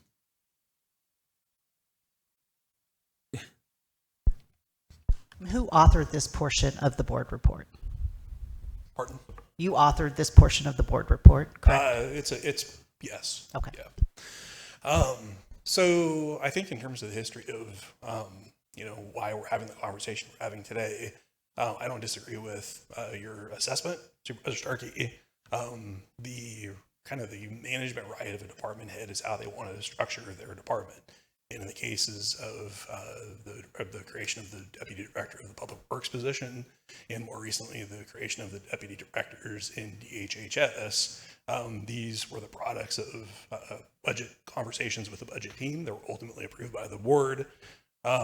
It is true that there was a discussion at the board level relating to the top heaviness of having an assistant director in conjunction with these new deputy director positions.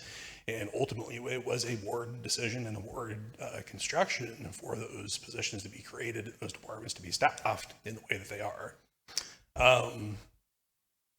It's unfortunate because I think in retrospect, the cleaner option would have been from the beginning when these positions were created to have separated them then, and then we wouldn't be on the line having the conversation now, which is uncomfortable for everyone. It isn't a matter, I think, from the assistant's perspective of one position providing a higher degree of service to the county than the other. It really is kind of a logical consideration in terms of the functions of the positions. And from a historical context, if you go back a few years, the assistant group was just that. It was just the assistants. By title, some of the assistant positions are also referred to as deputies. There's the Deputy Agricultural Commissioner, which is the assistant department head. When the new positions were created, it kind of diluted, I guess, the integrity, for lack of a better word, of the composition of the group from the assistants into these other positions, which by job description do not necessarily function as the department head in their absence. It may be a matter of semantics, but what it says is you are delegated this authority by the department head in their absence. That's a pretty key difference, even though it is semantics. So that's a little bit of the history. Fast forwarding a little bit more to closer to the present. When these positions were getting created, it was a pretty simple question that was posed to the existing group. Do we want to continue to function as a single unit, or to have these other positions come in? And it was a pretty robust debate. I think there was a pretty high degree of dissatisfaction from the assistants at the time that the board approved these positions being included in the resolution that they considered to be their resolution, but that is what happened. The conversation at the time kind of concluded with the sentiment of, again, this is a management right from the department head requesting these positions. This was a board decision. There should be respect for that. That isn't to say that there couldn't be an opportunity down the line to have these issues readdressed, and that's where we are today. The urgency, if we want to call it that, on why this should be taken up today, I think from the budget team perspective, is that this is leading into conversations as to what the new resolutions will be composed of. You have hired Ms. Muchmore to represent you with the unrepresented groups. As it stands right now, we have this pending question before not just the assistants and the deputies, but more importantly, the board, that we just want to have resolved. If it's going to be one way or the other, we would just like to move forward with an understanding of what it's going to be. The vote that was taken by the group, the assistants and the deputies, the data is presented in your board report. I don't recall exactly if it's 11 or 12 total members under the resolution. We received 9 votes in that up or down vote, and only 3 voted to have the resolution separated. So from that perspective, it's fairly simple, but I understand there's pretty high emotions on both sides of this. I can tell you that in terms of the development of the resolutions, the intention was to mirror exactly what's in place now in terms of the compensation and the benefits. There are some semantics issues maybe with the titles that are presented. I believe the specific issue may be with the definition of specific deputy directors over branches. That I think is kind of implicit with the positions under their job descriptions, but I know there's a little bit of issue with how that's presented in the resolution. The other thing that was pointed out in the board report is that we did request authorization for human resources to administratively correct any of those sort of minor issues that should be addressed in terms of the final product. But again, the intention was for the benefits and the compensation to be exactly as it is now, so that going into those conversations with your negotiator, that can be fairly negotiated between the board and the groups. So that's the best way I can present it. I'm certainly available for any questions. I have some follow-up questions, if I could, Chair. Please. So you're saying that the board made that decision to place it in that bargaining unit, and I just want to point out that on August 8th, 2023, the board report said that the assistant/deputy department head group reviewed the classification descriptions and have no concerns at this time. So we made our decision based on the fact we were told we had buy-in from that bargaining group. That's number one. Number two, the robust debate whether or not deputy directors should be in this agreement, that happened prior to the 4 deputy directors from DHHS. My understanding is those 4 deputy directors from DHHS have yet been able to sit down and have a discussion. The robust discussion that you talk of sounds like it happened prior to them being onloaded or onboarded. And then third, the 3-2 vote. There is 11 assistants. There is 5 deputy directors. That is unfair to say that they're going to have this up for a vote on what needs to happen. The better idea would have been to have a discussion where everybody sat around the table. If you were not able to reach a consensus, then bring that to the board for us to be able to make a decision. To have that vote was completely unfair based on the amount of people that were on one side of the issue and the other.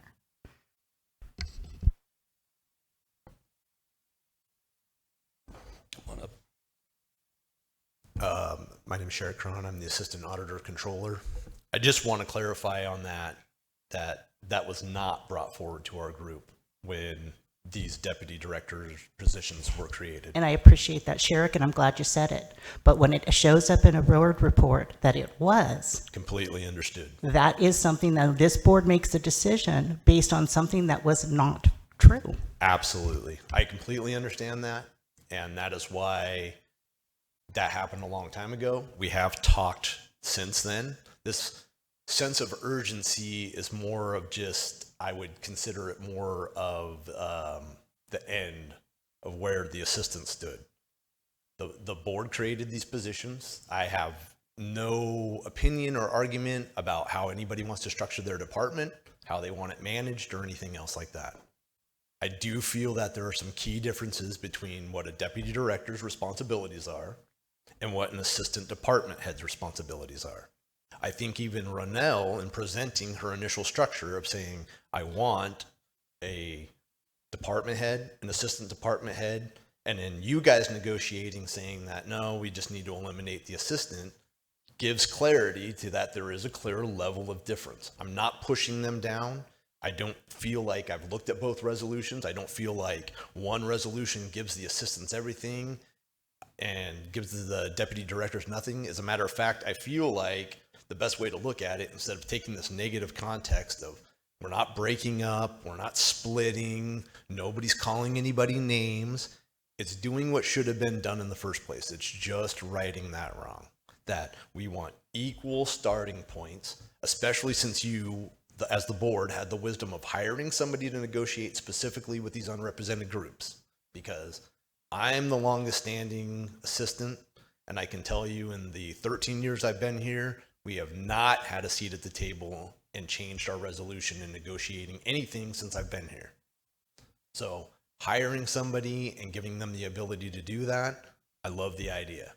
But what I don't love is the dilution of our group and it being forced into our group when we were not given a choice.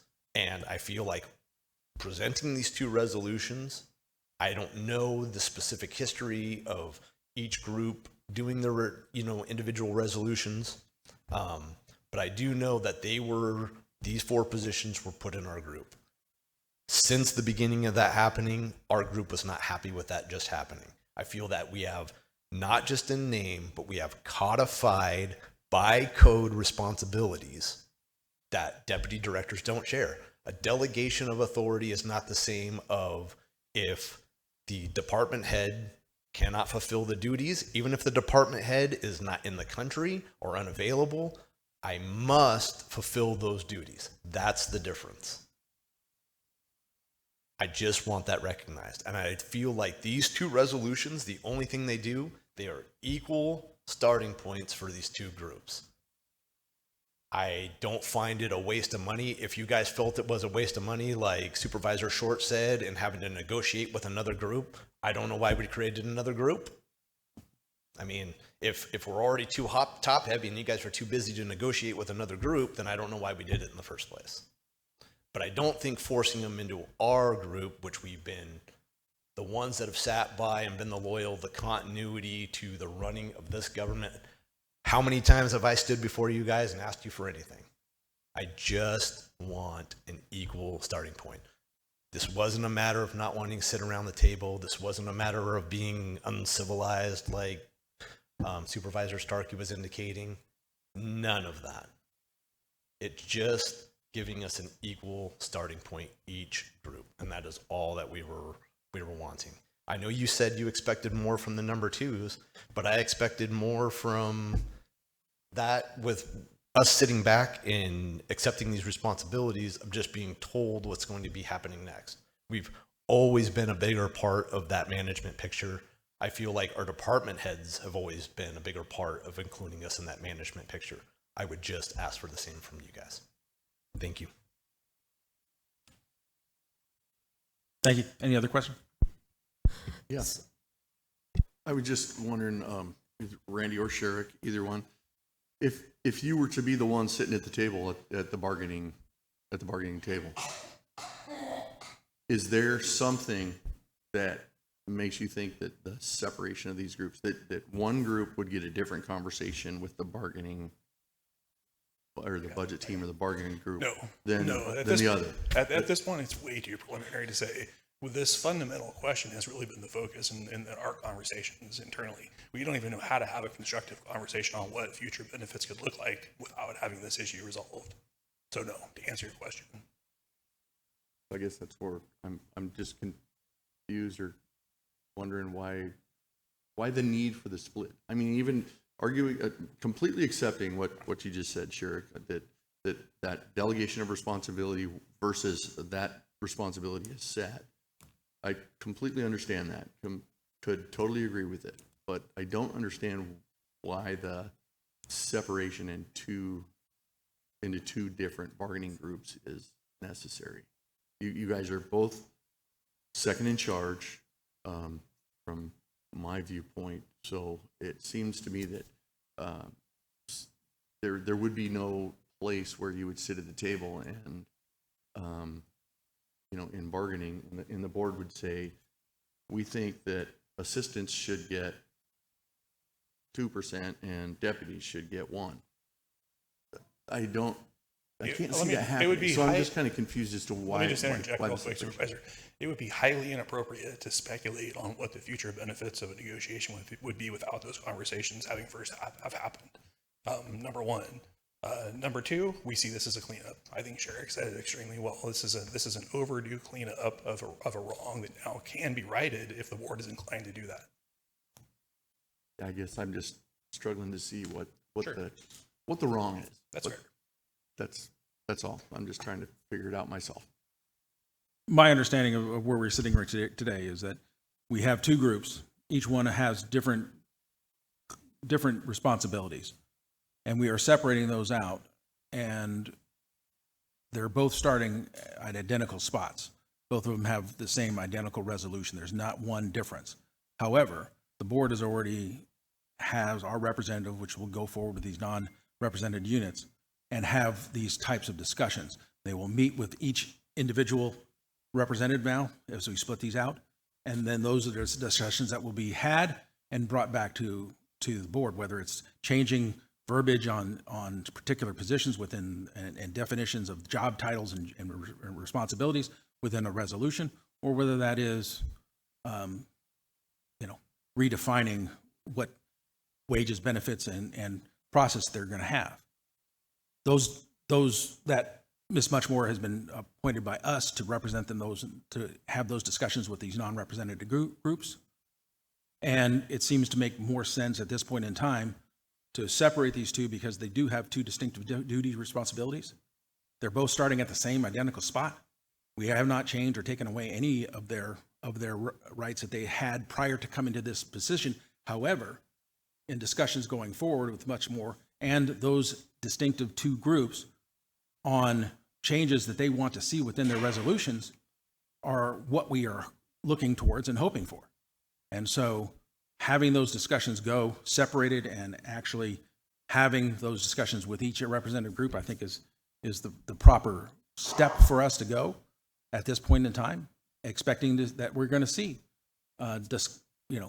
open discussions and changes and recommendations coming back to the board. This is not anything that is set in stone.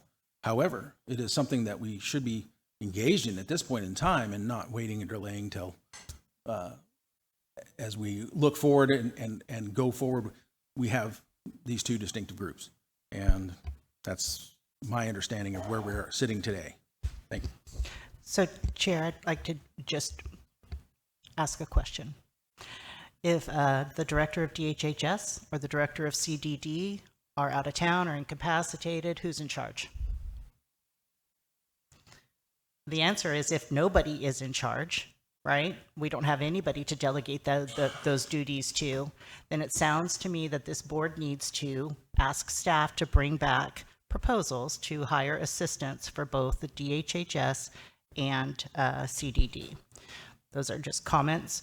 I would like to second Supervisor Short's motion to table this matter.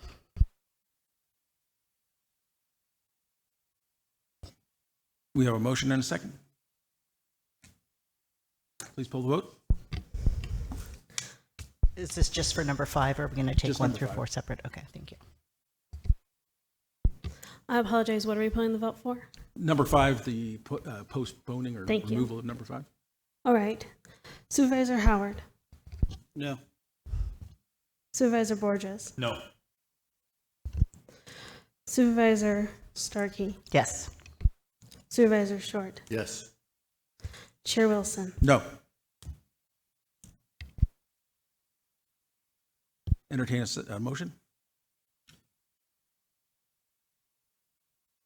Sorry, on everything in 15, or are we going Yes. to take things individually at this time? All together, I would assume.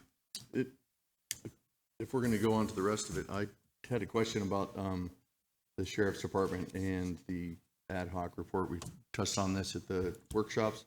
The sheriff brought forward a proposal to the ad hoc committee about restructuring of his department. I was kind of wondering if we, or why the board wasn't presented with that, or if we could discuss that proposal that he brought forward. So I was part of the ad hoc with Chair Wilson, and we met once where it was very clear that we weren't going to get anywhere. And so I think that we just stopped having those meetings at that point. Mr. Lopez and Mr. Shad was there along with Chair Wilson, and the sheriff was trying to get those proposals forward, and it just appeared at that time that we were not going to move forward. So that's why nothing was brought forward, and we've not met since. Was there a reason why it wasn't going to move forward, or, I mean?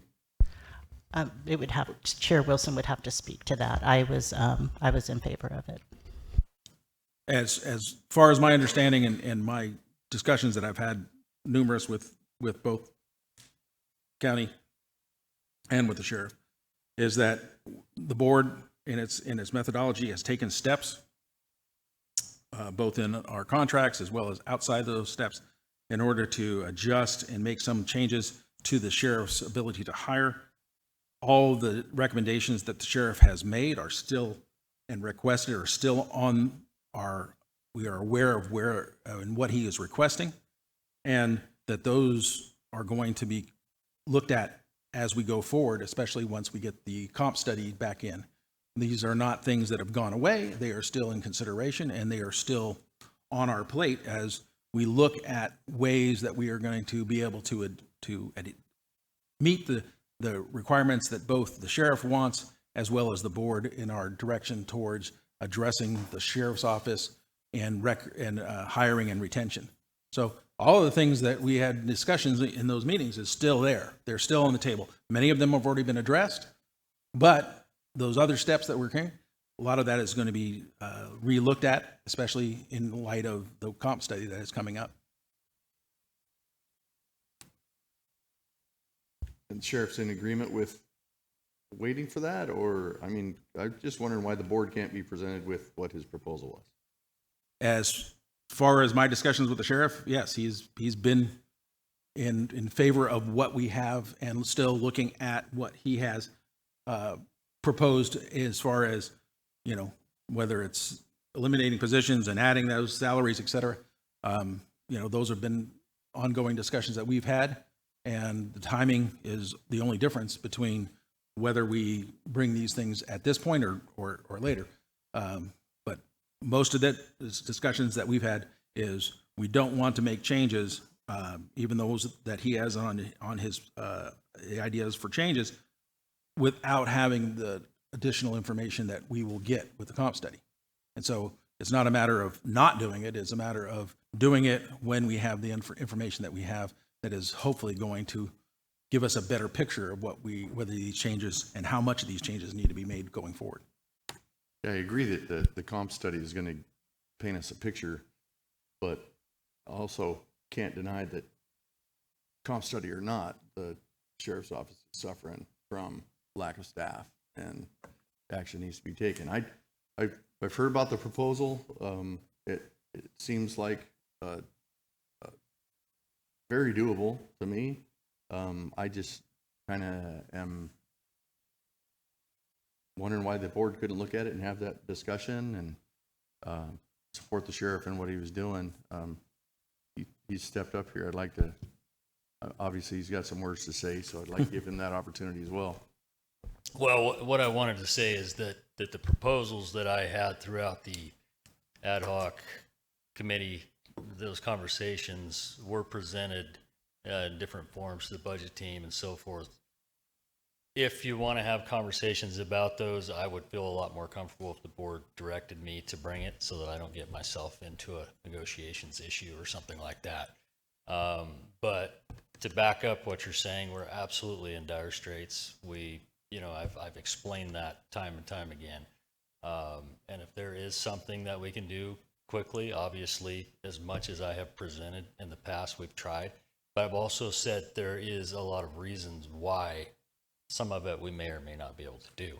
And so there is a lot of options there, and a comp study is going to take 5 months. It'll be really interesting to see that comp study and whether the board decides to wait for that. I think immediate action is great right now.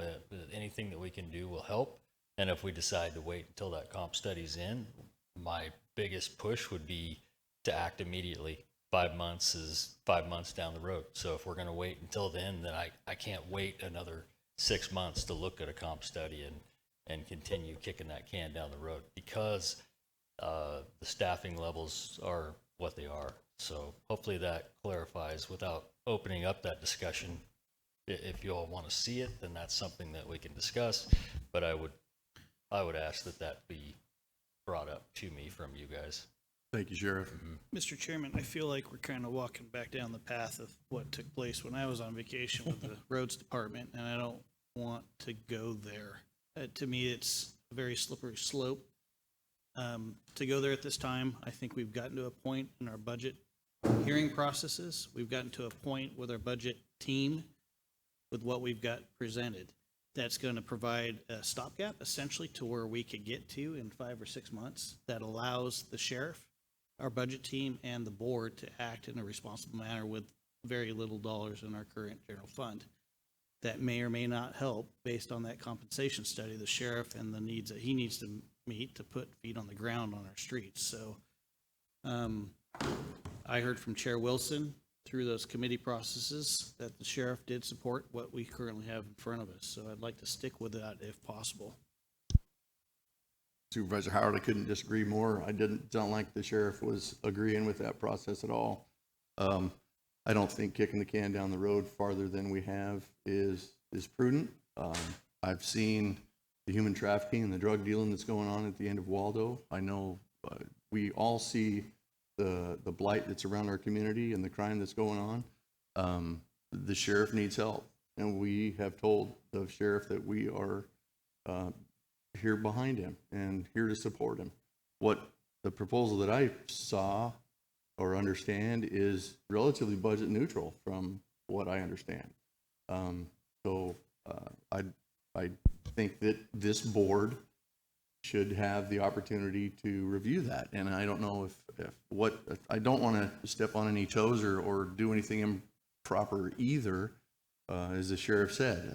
I don't know if the right way to request that this come forward is through a budget hearing or formally asking the sheriff to bring it forward. But if whatever the right process is,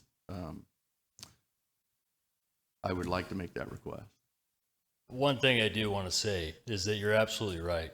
We don't have deputies on the street. And if we push the pay issues that we have down the road 5-6 months, and it takes me another year to hire, the community continues to suffer. And that is the problem that I have, because I have so many people within every one of your district calling me, mad at me because we don't have deputies. And I think really there's a procedure to it. There's an approach to it. There's a way to go about these things. But in fairness, I put clear back 2 years ago, this was in my strategic plan to everyone. So this should not be a surprise. But in a way to, how do we go about it procedurally and correctly without violating some sort of laws and rules? And if we're putting the money into a comp study, is that outcome, how quick are you guys wanting to react to that comp study? I guess that's where I'm at, because I'm pushing as hard as I can. I'm hiring as many people as I can to keep locals, and I've already got a few looking at different jobs in different areas for high pay. They're very happy here, but at what point do we look at our communities and the problems that we have out there and the urgency that it presents? So I appreciate you guys even discussing it. I think it's good to have those conversations, not hurting anything. Obviously, opinions vary. That's perfectly fine. But when we talk about the citizens and the people that don't have what they need, that's what's hurting us the most in our community. And I do think that morale is a big one that keeps and retains people, but pay is a huge one as well. And so we've got the morale piece. We're doing excellent. We're doing so many good things, but that pay piece is not any different than any other sheriff's office in the state of California right now. The fight is real and it's urgent. And there's a lot of sheriffs doing the same thing that I am, trying every possible way to give approaches to bring that pay up. And they're successful with that. Sheriff, is it changing outcomes? That's what we need to know.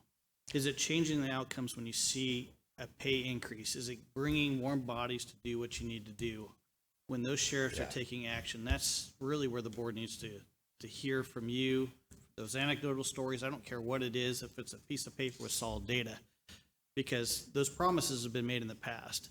And this board has reacted quite significantly with the sheriff's department to increase wages year after year after year. And we have not gotten there yet to where you're able to fill those positions with what we've increased. So there's this promise that, again, if we do this and increase wages for maybe a third or fourth year in a row, is it going to create positions, feet on the street, per se?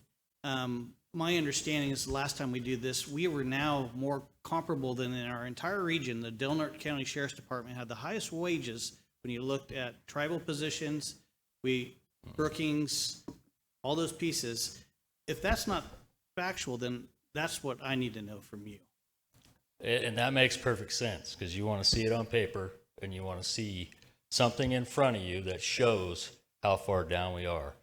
And there's all kinds of different ways that I came up with my different variations of this, talking to other sheriffs. One sheriff's office eliminated some positions, rose some pay up. They're nearly full staff now. The things that are working, but it's moving so quickly that everyone's having a problem with it. And I would say, I don't know where that's coming from, that this has been the highest paid sheriff's office in the region or law enforcement organization, but that is not factual. For example, I've tried to pick up a local law enforcement officer very recently that's been tenured. I can't do it. I cannot match that pay. So in my opinion, we still have a problem. We need to look at it, and the retention part comes in also. So, you know, we can grab people, we can keep them 3 or 4 years, but are we going to retain them? Are they going to buy a house here? And what do we look at? Do we look at the reduction of staffing to increase that salary to retain these people? Because we're now, what we have to look at is, how do we look at these deputies? Do we look at them as career oriented, or do we look at them as they're going to be here 5 years and go? So that's kind of where I'm coming from. But on paper, studies, there was a study in 2019 that I didn't know about. There was a study back in 1998. There's different studies, and the board you can see the money where the board has really tried hard. It's obvious that they've tried hard. But now we're in a situation, in my opinion, where we almost have to stretch to keep up with what's going on. So it's nobody's fault. It's just, holy smokes, the economy's a mess, a lot of problems. But what I'm dealing with is an emergency services division. And when emergencies are happening, I can't get people there. Or a jail staff, where I'm having to reduce my inmate population because I don't have enough staff, or I can't get meals served or meds served, or court mandates. I don't have any deputies to work those courts, those kind of things. And it's not uncommon. It's not just Del Norte County. It's other sheriff's departments throughout the state that are having to really step up and really push to make these adjustments. Nobody likes it. It's just the way it is. And so however you want to approach that is entirely up to you guys. You control that salary. And so that's why I brought those up, because I feel there's ways that I can contribute to help. We're not rich. So anyhow, thank you guys. I just have a question before you go. So that move we did probably a few months back, where allowed you to hire everybody out of Step C. And I think the new hiring rate was just shy of $30 an hour for a new deputy, which put us, I believe, quite a bit above everyone locally. Did that not make a difference in hiring anybody? Hiring at Step C was a tool. Like I mentioned, it's great. But if I hire someone that just got out of the police academy at a Step C, somebody that has the amount of time on to make the Step C that I currently have, now that's where you start your morale problems. And so, I can't do that. How do I hire somebody right out of the academy at a Step C when I have Bs and new Cs in my department already that have earned that? So it is a tool. If someone has some experience, I can hire them at a C. But it's just that little tool. But otherwise, and starting wages, I would recommend checking that starting wage. It's not $30. It wasn't the $29.90 or something? Starting? And is there, how many are down there? I mean, is it one person that's down below the Step C? So is that eliminating from hiring multiple new deputies at the Step C? Or like, what's the holdup there? Is there just one person hanging out below? So Can you bump them up? Yeah, no, I think what you're talking about is, can we just bump everyone up to a Step C? How many are in that everyone category for new deputies? I don't remember. We looked at it. I think there was about 16 that we needed to bump up to make everyone even. That would be a huge help. There's a little bit of a cost to it. I think the cost was somewhere, and don't quote me, I think it was around 40 grand or something like that. But, that's an option too, to look at that. There's some issues with everything that you try to do, and you have to be careful when you do that. And even talking about it openly in public can create a problem. So that's why I digress a little bit. Yeah. But well, I like to say, I would welcome the sheriff to in 14 days, we're going to have this final budget back in front of us. I'd welcome the sheriff to bring back his proposal to us for your request of action and review, because it is one of those areas that the board does have direction and control over. We have direction and control over your budget. We have direction and control over the amount of personnel and where that personnel is allocated. And so, I would see that, bringing your personal request back to the board at that time would be more than welcome. Just procedurally, I think that you have to bring it to the budget team before the 14 days. We're in the hearing open now. So I believe you need to propose that to the budget team, and so they could then bring it before the board before the final budget is drafted. Is that correct? During the open hearing, the board can provide direction to a director of a department. We're more than happy to work with the sheriff on that. I would like to touch on the ad hoc committee. We haven't met for 6 months, which is why this proposal wasn't brought forward. At that time, we all agreed, who were in the ad hoc committee, to put things at status quo, which is why it wasn't brought forward to the whole board. Usually, an ad hoc committee will bring a recommendation to the board. The ad hoc committee did not do that. So this is kind of outside of that process. I wasn't aware that we were actually still in the middle of discussing these things. We've discussed other things with the sheriff, which you'll see there are several changes to his staffing on the recommended budget, which were discussed during the budget process. But yeah, I'm open to conversations with them again, and if the ad hoc committee is still active. So if that's something that the board would like to also pick back up and start meeting again and having some of these conversations, that's fine as well. When we're talking about wages, we're talking about a representative bargaining group, Sheriff's Employees Association. So please keep that in mind.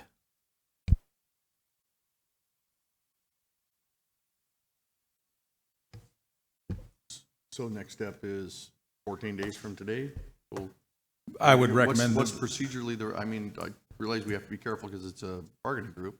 So he can bring forward a plan if he wants, but we cannot change wages directly at a board meeting or through the budget. No, it would just be directing, if he comes forward with a plan in 2 weeks, we could approve that to be given to staff to work on. Outstanding. Thank you for your consideration. Appreciate it. Thank you, Sheriff. It's up to you, Sheriff, then. I'll get a plan together and submit it. Yeah, thank you. Thank you. We are left with a motion, or can I entertain a motion on 15? There's no motion yet, but I will make a motion at this time to, as you stated, into the record with item number 15 to pass all those items 1 through 5. We have a motion and a second. Please pull a vote. Just a correction, it's 1 through 4. It's all. 1 through 5. Yeah, with a down vote, but we haven't voted for We those two voted no to resolutions. remove it from these items. Oh, I'm sorry. So 1 through 5. Chair? Yes, public comment? Yeah, I was just going to say public comment. Any public comment on these? Seeing none, go forward. Hold the vote. Supervisor Starkey, I'm just confused because I don't want to vote yes on number 5. So I guess I'm a no.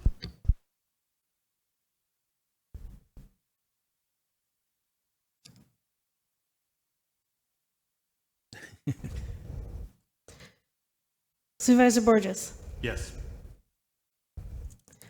Supervisor Short, Yeah, I kind of share that, but being as we were voted down already, I'll vote yes for the others. so is it a year or nay? Yeah, I'll vote yes, to support the other, yes. Supervisor Howard, Yes. Chair Wilson. Yes. And at that point, we'll bring back number 12 from the consent agenda. I pulled number 12 because in looking at it, and I reviewed the telecommuting policy that was created during the pandemic. But in that policy and even within the admin manual, I don't see specific language with regard to reimbursement. So while I'm not opposed to this, because it doesn't follow any sort of policy, I have some concerns. I would just encourage staff to bring back corrected policies if that is something, the direction that they want to go in the future with regard to home offices being, 3.5 hours away. But because there is no current policy, I would not be supportive of this. Do we want to have public comment first, or? And just if I could address that, this question was brought to my office because of the particular situation, and that was my concern, is because of how the policy was drafted.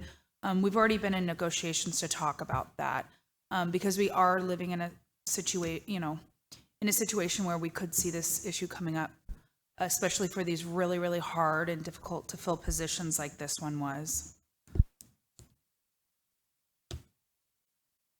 Any other comment from the county council or from CO?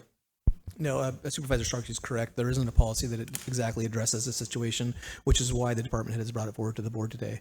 You guys can make this vote to go outside of policy. If the direction then after that is to direct staff to update the policy, we could build in language that says if you are remotely located 50 miles or more away from the office or 100 miles or more away from the office, that's actually part of the policy going forward.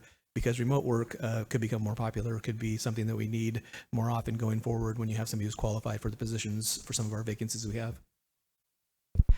Mr. Lopez, would you suggest that we table this so they could bring back this reimbursement, like pro-nunc-tunc is what you used to call it in the legal terms, or would you, how would you suggest we proceed? I honestly don't have a preference on this, which is why it was brought to the board. The auditor controller, of course, couldn't process the claim because there's not a policy that would allow him to do that. So it's the board's decision now whether or not to reimburse this employee. Unfortunately, it wasn't addressed in the policy. It was kind of an unforeseen issue. And so in my mind, it makes sense if we are going to move forward with telecommuting and have employees that are outside of this area. And of course, we all know that's a possibility. I would definitely want to update the policy and include that language. But for this particular situation, I think it's a reasonable request, but I also think that Clint is not comfortable with it, so I'll let him speak to that. Clinton Shad, Donut County Auditor Controller. Mr. Lopez is correct. I am not comfortable with this payment at all. The MOUs are contracts we negotiate with our employees, and clearly states in the MOUs that from home to work and back is non-reimbursable. This person is a remote worker. Their advantage of working from home is not commuting to and from work every single day like the rest of us. They're not coming in from Brookings or Gasky or Klamath. They're at home doing their job. So per the MOU, it's not allowed, and we have no policy to pay for it. And I would be in favor of not reimbursing employees who have the benefit of being full-time remote workers, that have the advantage of not coming to work every day, not spending their fuel, not going to lunch, not paying for things that the rest of us pay for. So on number 12, we do not have a mechanism to make the payment, and in the MOUs, it's not allowed. So changing the home address is a workaround from the MOUs, which I don't know if we want to go down that road, but again, as your CFO, I do not support item 12 paying for that reimbursement. So I guess back to my original question, Mr. Shad, is that if we were to table this and create a policy that maybe would encompass this, I don't know that this board would do that, but let's say that we did, would this be able to be payable at some future date after a policy has been established? If the board changed created a policy allowing for this, then that would be the mechanism to pay it. And if it was approved by the board as a mechanism, I would make the payment. Okay. So my understanding, you do not approve of number 12 by designating her residential address as her workplace as a workaround of the policy. Yeah, I think that it's pretty clear that we don't have a policy to pay it. We don't. The MOUs don't allow for it. Too, right? It's a negotiated benefit. Okay, appreciate it.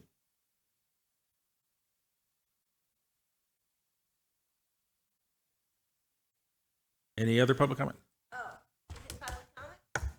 Come on forward. No.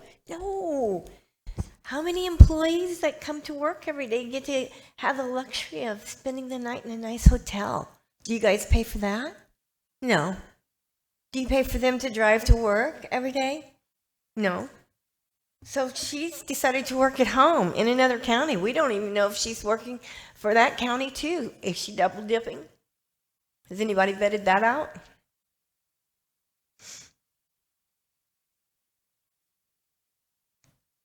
Paying for her meals too. Extra. Let me tell you about the child support division. It's a defunct division that never gets anything done. My granddaughter got a deadbeat dad, $50,000 in arrears. In the meantime, you can't leave the county because the county says by law she has to stay in this county. Deadbeat dad hasn't even so much as given her a birthday card, a Christmas present. But by God, we got to stay in this county because it's the law. And child support? Forget it. Now you want to have somebody work, I don't know how far Trinity County is from here, on the phone as a director? Come on now. Does that sound reasonable to you, Dean? Well, they're already working there. They've been working there. Okay, well, obviously, she's not doing a very damn good job. Another service in Del Norte County that doesn't do their job. Wow, I'm surprised. Thank you.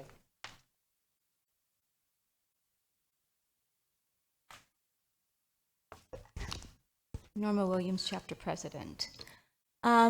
This item on the consent agenda came as a bit of a surprise to myself. I was out of the area last week and even up until yesterday to attend a family wedding, so I was not aware of what was actually on the agenda until late last night when I was home. So this is a surprise to me. It wasn't discussed with the union at all. Obviously, it would fall under managerial rights, which is under Article 1 of our contract. The travel reimbursement is basically the same amounts that are currently in our contract.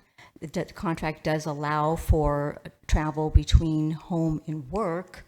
Again, it depends on how you define home. That's not defined in our contract. This is something that SEIU would have to review. and take into consideration, along with the department head or even with the county, if they wish to discuss it with us at a separate time, we're willing to review this along with them to find out exactly what all of this means. And also, if there needs to be a change not only in the policy but also in our contract, that is subject to contract negotiations, which again, I remind everyone, starts this Thursday. And that is in Article 4 of our contract. I do, however, highly resent the misinterpretation and misrepresentation of the employee. I was aware of the fact that child support hired this individual last year. She does work out of county. She is not a director at all. They have a department head. This employee has been working solely on child support cases in order to support this department, which is highly understaffed. Can't imagine, among all the others, this one also is understaffed. But I truly resent how she's been labeled. I take strong offense to that. She is a dedicated county employee. I don't care where the hell she lives. She's providing a valuable service to this community. Now, if this community is ungrateful, shame on them. If this board's going to be equally ungrateful, shame on you. But I will defend this employee and any other employees who are willfully, wrongfully misrepresented. Now, what you do with this, SEIU will be definitely interested in, again, discussing this further with the CAO. Like I said, I have not had a chance to really truly review this. I've not had a chance to really discuss this with our representative or even discuss this with the employee in question. So whatever you do, again, we will wait your decision on that. But again, if there's going to be changes made, keep in mind of our contract too. Thank you. Thank you. Mr. Chairman, I'm not ready to open this There's door. someone. Oh, sorry.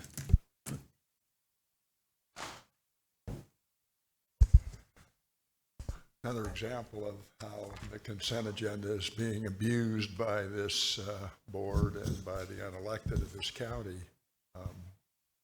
It speaks to the issue that has been ongoing for as long as I've been coming to the board, where how many items get placed on the consent agenda that are more than just pass-through issues that are actually controversial. Had the knowledge of what some of these items represent become more transparent to the public. So I think this is illustrative of what you need to change when it comes to what you put on the consent agenda and pass with a typical 5-0 rubber stamp vote. Thank you. Thank you. Any other comment? Bring it back to the board. Thank you, Mr. Chairman. Sorry about that.